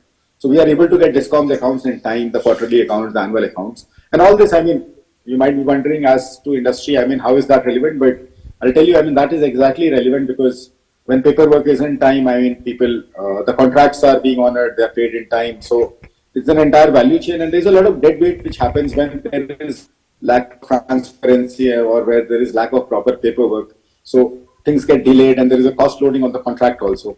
So for us, I mean, what will be important going ahead is the sticker price stays reasonable, and for that, contracts have to be managed well, and that will be our overall push. So while awards have happened and there is a timeline, so far, I mean, in many of the states, we have seen that the speed of work is not as much, and there are maybe initial supply chain issues also, because when you have a new contract and the demand has not been as much for the last many years. So there is a mismatch in demand and capacity. So I think, I mean, that is also being worked up by the industry and the DISCOMs. Then coming, I mean, the challenges that we have faced so far in implementation is obviously there has been a number of states where we have had certain delays in tendering, other, I mean, implementation issues. The bidding process itself, the complexity, more than the loss reduction works, which were more like the usual works of DISCOMs, we faced more complexity in the smart metering works, because obviously, I mean, this was a new kind of tender. Also because of the very length of the scheme, because the sanctions were started in 2022 early. Some tenders happened in 23, some tenders are yet happening in 24. So the price that we sanctioned for and the price that is now being discovered are different, in some cases even vastly different. So we are trying to work out individual solutions for all of these. These, I mean, because of the sheer volume of work that is coming in, I think there might be some fatigue also between many bidding parties now. So we are trying, I mean, so that the entire remaining sanctioned quantity is also awarded quickly and we are able to move on to. So now we are also asking the states to give their plans for modernization, which is the phase 2 of scheme. So the original idea was to bring phase 2 1 year after the phase 1. However, because of the very size, I mean, the tendering process has been delayed, the expenditure has been delayed, and for in the government, you need to come up with the expenditure of the first part if you go for any second part. So that rightful expenditure has to be countered. That has to be punched in. So we are trying to close this financial year with our targets, I mean the expenditure targets, meeting the expenditure targets. We are getting closer to it compared to last year. This year has been much better. And we are very hopeful in 24-25 we'll be able to see culmination of a number of projects. The smaller projects can start finishing. The bigger projects can have some intermediate progress, because we need to finish this phase of work by 2025-26. Ideally by 24-25, I mean in many of the places, we would like to see 60 to 70% of progress of the entire scheme. And for the phase 2, we have also given a prospective plan to all the DISCOMs. They should assess their CAGR, power demand growth for the next 5-6 years. What will be the ideal network requirement for 2030? How do they achieve it? So that has been the kind of goal setting we are doing this time, and we have given them more proper templates for discussion, and we'll probably want to squeeze the timelines this time so that between the sanction and awarding there is least possible time, maybe 3 months, 5 months, 6 months, so that this rate problem, rate escalation issue is minimal, at least while awarding. Obviously, while working off contract, if it's a multi-year contract, there'll be variation, that's a different thing. However, I mean, the problem that we faced this time around was the gap between sanction and awarding. So going ahead, we'd like to close it further, and the entire process of evaluation and all, I mean, it has been taking too much time. So maybe we'd like to streamline this as we go into second phase, and we'll invite any kind of comments from industry also. I mean, that is where I'll require your support also, because you are the most important stakeholder in the bidding process. How you like to, I mean, what are certain irritants in these evaluation processes? So probably we can try and sit with the DISCOMs and industry and try to solve these irritants so that this bidding process, which is right now extending up to 3 months, 4 months, even 6 months, that can be, that can have some kind of a timetable or some kind of implementation schedule. Because what we have seen is once the contract agreements are done, at least there is some kind of mechanism of monitoring. This is a very long period from the sanction till the awarding. And we'll continue, I mean, so we also have interactions with industry time and again for say SCADA or ERP or certain things. So we like to have industry coming forward for many other things also. I mean, things that you feel that are important to power sector. You must keep writing. There might be time we might not be reverting, acknowledging, but at the same time, I mean, these discussions keep happening, and if your suggestions are in place, if we keep getting suggestions, we'll be able to do more formal discussions on that and that will help inform our policy also in future. So that was all from my side, and thank you very much, Hima. Thank you for fantastic perspective from what is in the pipeline, especially for the eastern region. You mentioned about 44,000 crores, 50% of which in metering, 50% in non-metering, which is huge investment which is coming. I would just like you to wait for 2 minutes. If there are any questions our audience has, then you could ask Mr. Saurabh just now, or if not, then maybe later we can, send it to Saurabh-ji. Saurabh-ji, just one request. I know, and I am also regularly in touch with you. The one issue which industry always has is that for years the orders, are not decided, and the industry keeps waiting. And then once suddenly your schemes are approved, then suddenly there is a, floodgates are opened and every state starts ordering together. And that creates a problem of bunching of orders, and that is something which the industry then has to suffer, because for years there are no orders and we don't know, there is uncertainty. Although we are sure that one day, because the schemes are approved and the funds will come, but when they will come, it sometimes takes years, and then suddenly all states will order together, and then we are flooded with inquiries and orders.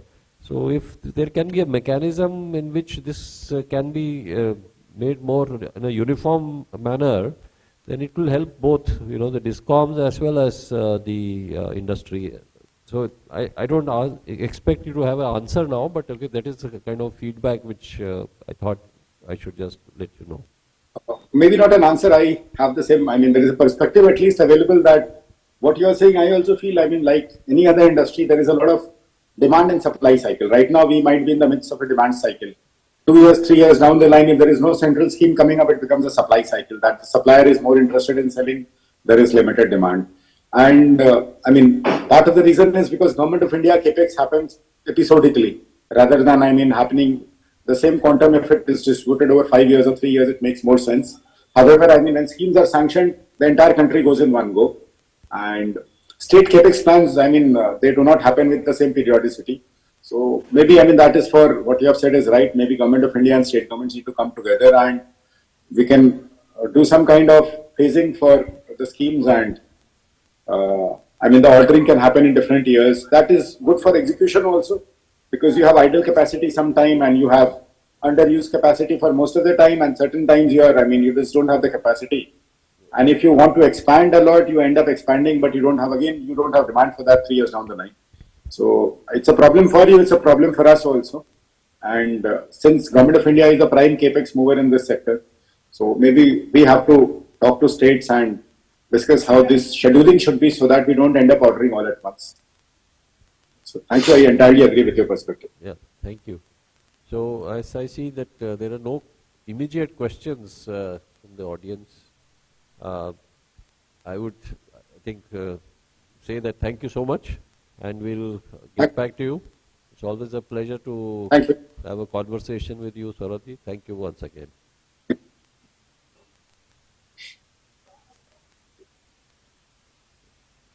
So now, ladies and gentlemen, we come to our last speaker, Mr. Gautam Biswas. Mr. Gautam Biswas is from Duragen Energy, and he will share his perspective on the energy efficiency solutions. Good afternoon, everyone. Distinguished guests in the dais and other participating members from different organizations. It's really a pleasure on our part to be taking part of this event, E3. We are a newly formed startup. Our startup name is Duragen Energy. So we'd like to share our capabilities in the next 10 minutes allotted to us. So our topic is energy, environment and digital transformation solution for sustainability. Basically, Our objective of this startup is to provide cost-effective energy, environment and digital transformation solution for our customers to support their mission to achieve productivity enhancement mission as well as sustainability goals. Our leadership team is basically comprising of experienced professionals from the energy sector. Most of us are having experience of 35 years plus experience, primarily from CPUs and some other private sector organizations. We have our members, three of our leadership members are available now. Please raise your hands. So, we have identified as a business policy 4 major verticals to focus on. First one is the energy management solution. Second one is the environment management solutions. Then digital transformation solutions. And the fourth one is engineering consultancy and audit. Now the question may come up, why? Why you have chosen these 4 verticals? Because we feel these all verticals has a synergetic impact. Because energy will have impact on environment, and then digital transformation is a technology enabler which will further help in deriving maximum benefit out of all these solutions.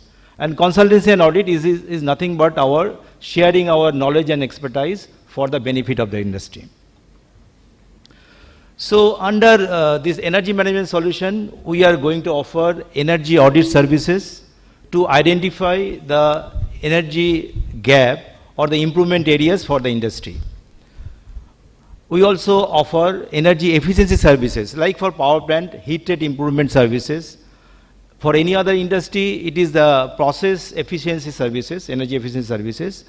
Then LED lighting solutions for optimizing the consumption, ultimately the cost optimization. We are also offering solar solution in OPEX and CAPEX mode in alliance with our partners. We also offer battery solutions. Basically, it is a battery health monitoring solutions. Nowadays, we have seen the battery lives, from our experience, we have seen that battery lives are not actually achieved it is mandated for. Normally, battery life is meant for 15 to 20 years, but we have seen that batteries are getting replaced within 10 years or so. So it is basically, this technology will help us to monitor the health of the batteries and to optimize the maintenance intervention, and it will also impact life enhancement of the batteries. In the next solution vertical, we are offering environment management solutions. Under this, we are offering environment audit.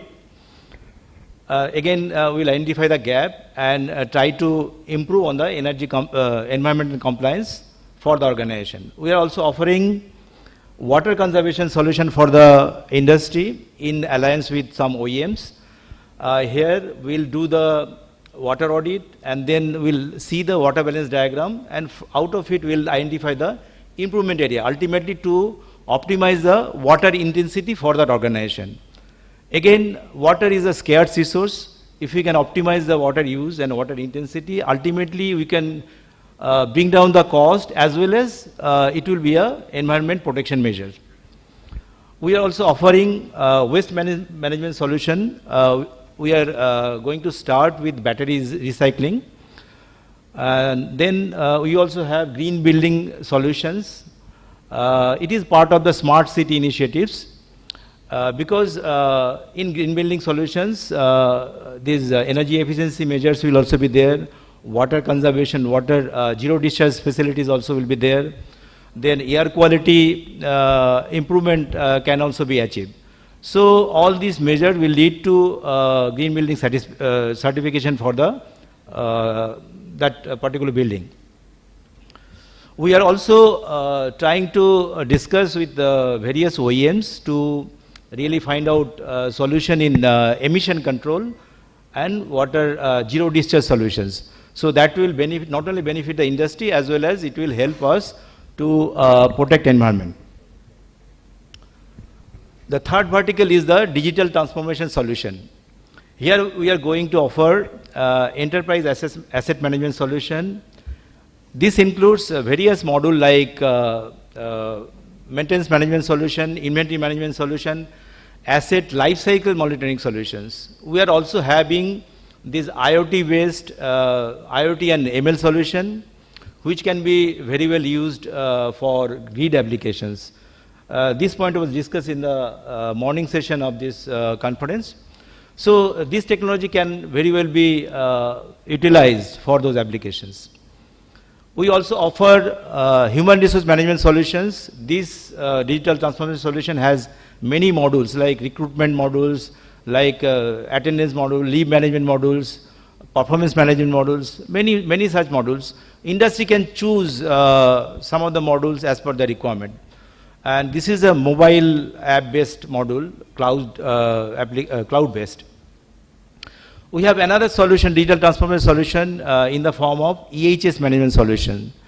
Here also organization can choose various modules, like for safety you can choose incident reporting module, incident investigation module, permit to work module, then LOTO, like that, emergency response module.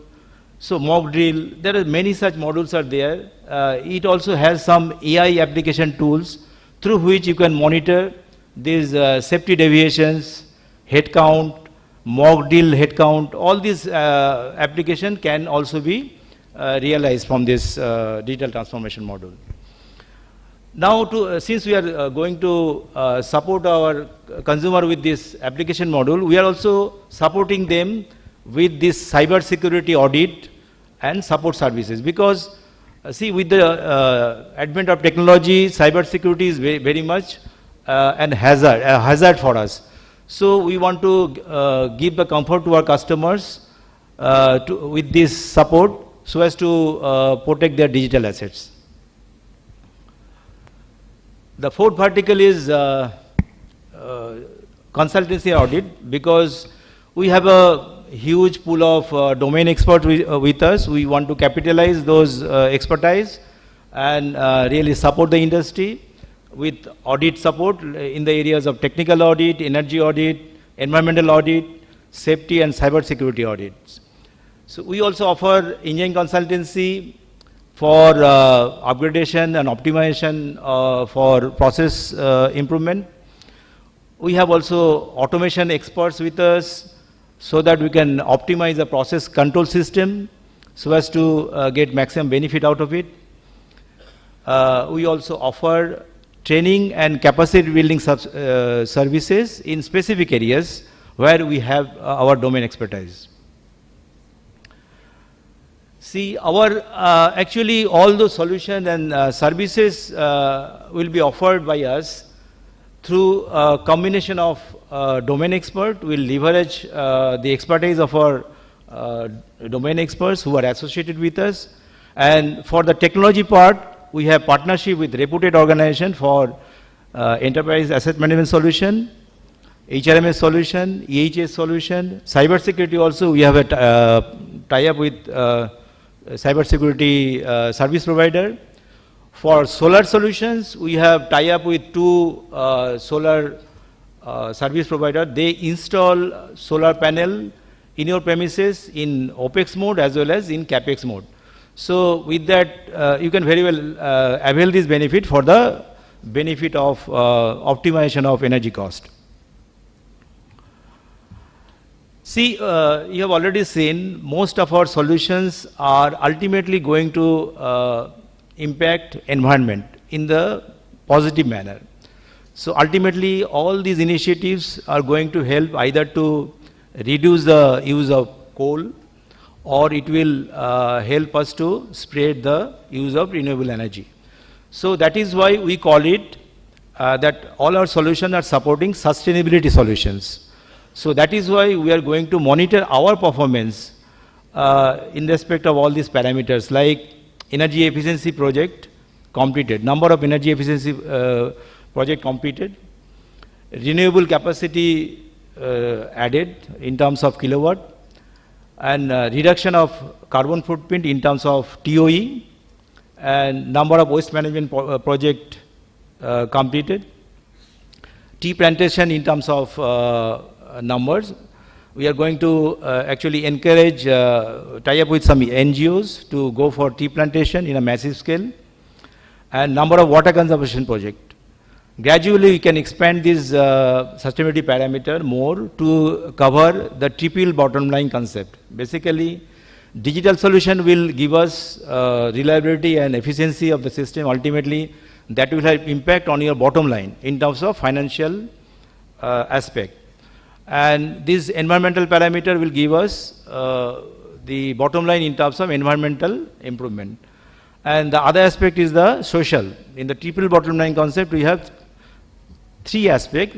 Two aspects we are going to cover right now. Maybe in the near future, we'll be covering the third aspect to cover the social aspect. So finally, as you have seen, most of our solutions are covering energy, environment, and digital transformation, which are really industry agnostic. Although our focus on energy, our startup name is Divergent Energy, our focus will be on energy optimization, energy greening of energy transition, but we can offer all these technologies for any other sector to optimize their energy conservation. And with this platform, I would like to request all member organizations who are participating here to give us the opportunity to really provide you this solution for the benefit of, not only for the organization, as well as for the benefit of the nature. Thank you. Thank you, sir. Thank you very much. So any question for Mr. Gautam? There is one question. One hand there. Can somebody take a mic there?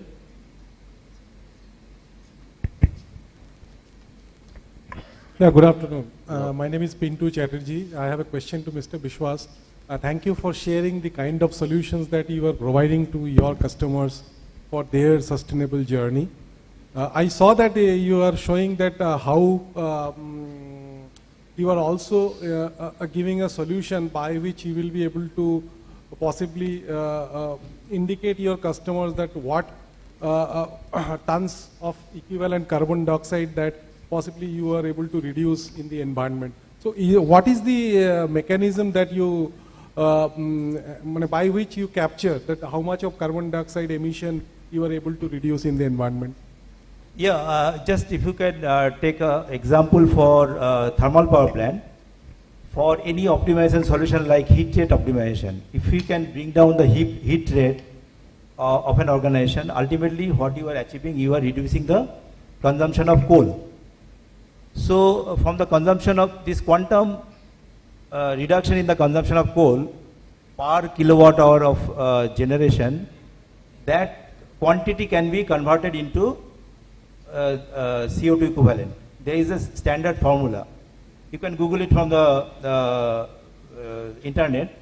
So the quantum of coal saved can be converted into the TOE. So that way, for any industry, if it is energy is used from the thermal sector, that can be converted. If it is renewable energy, that is a different one. So depending on the application, that can be quantified. Thank you. Thank you, sir. So with that, I think we come to the end, and yeah, over to you.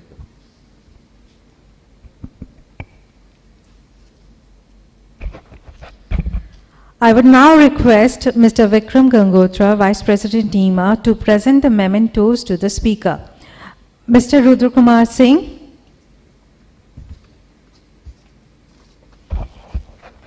Please give a round of applause, please. Mr. Satyanand Singh from Power Grid Corporation of India Limited.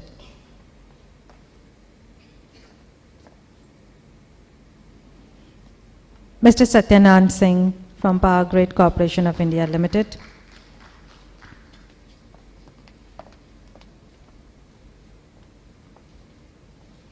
Mr. Diganto Goswami from NIPCO.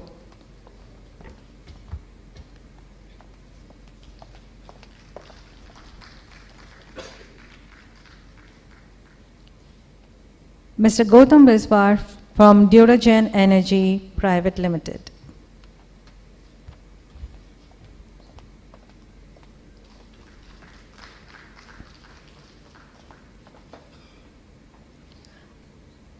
With this, we come to the end of the session. We request Mr. Gangotra to give his vote of thanks. So thank you everybody in the audience and also on the stage. It was a very interesting session. We had very knowledgeable and with a lot of facts what Power Grid is doing, and also Power Grid is into a big way in telecom. That was also news for I think some of the people here. Also you are going into solar and renewable. So Power Grid is also changing. So that is something we all look forward to. And of course Northeast is got a wealth of renewable energy, and we are also very proud to have this resource integrated from NIPCO. Mr. Goswami shared his plans, which were very useful for the industry also, how we are going to see this as investments. Mr. Saurabh Shah also joined from Delhi, and he explained the RDSS scheme, how it is going to change the distribution sector, and what are the large number of opportunities for the industry which will be there. And of course Mr. Biswas explained about his the concepts that are going to be used in energy efficiency and environment sustainability. So that is also a very promising area, and in fact that is not just promising, that is something which we cannot even avoid now. We have to make sure that whatever activities we do, they are sustainable and we reduce our carbon footprint. So it was very, very useful, and thank you, Mr. Gautam. With that, I think we come to the end of this session, and now we can break for lunch. Thank you so much.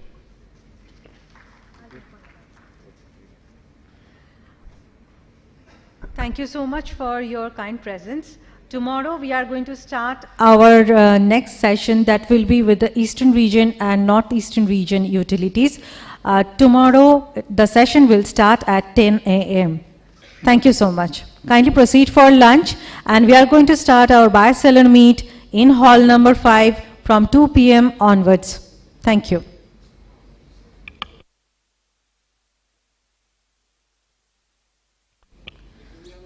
Yeah. Yeah, can we have a group photo before leaving? All the speakers.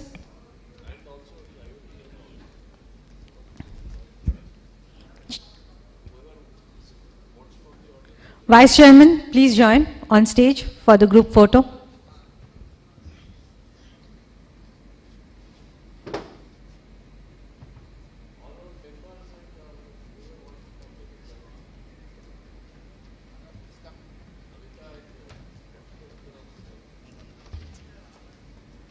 Sir, one photo.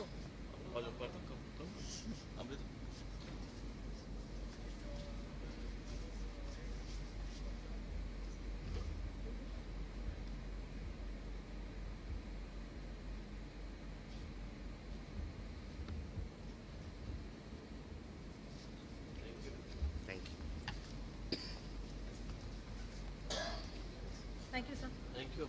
Sir, hall 2, VIP left.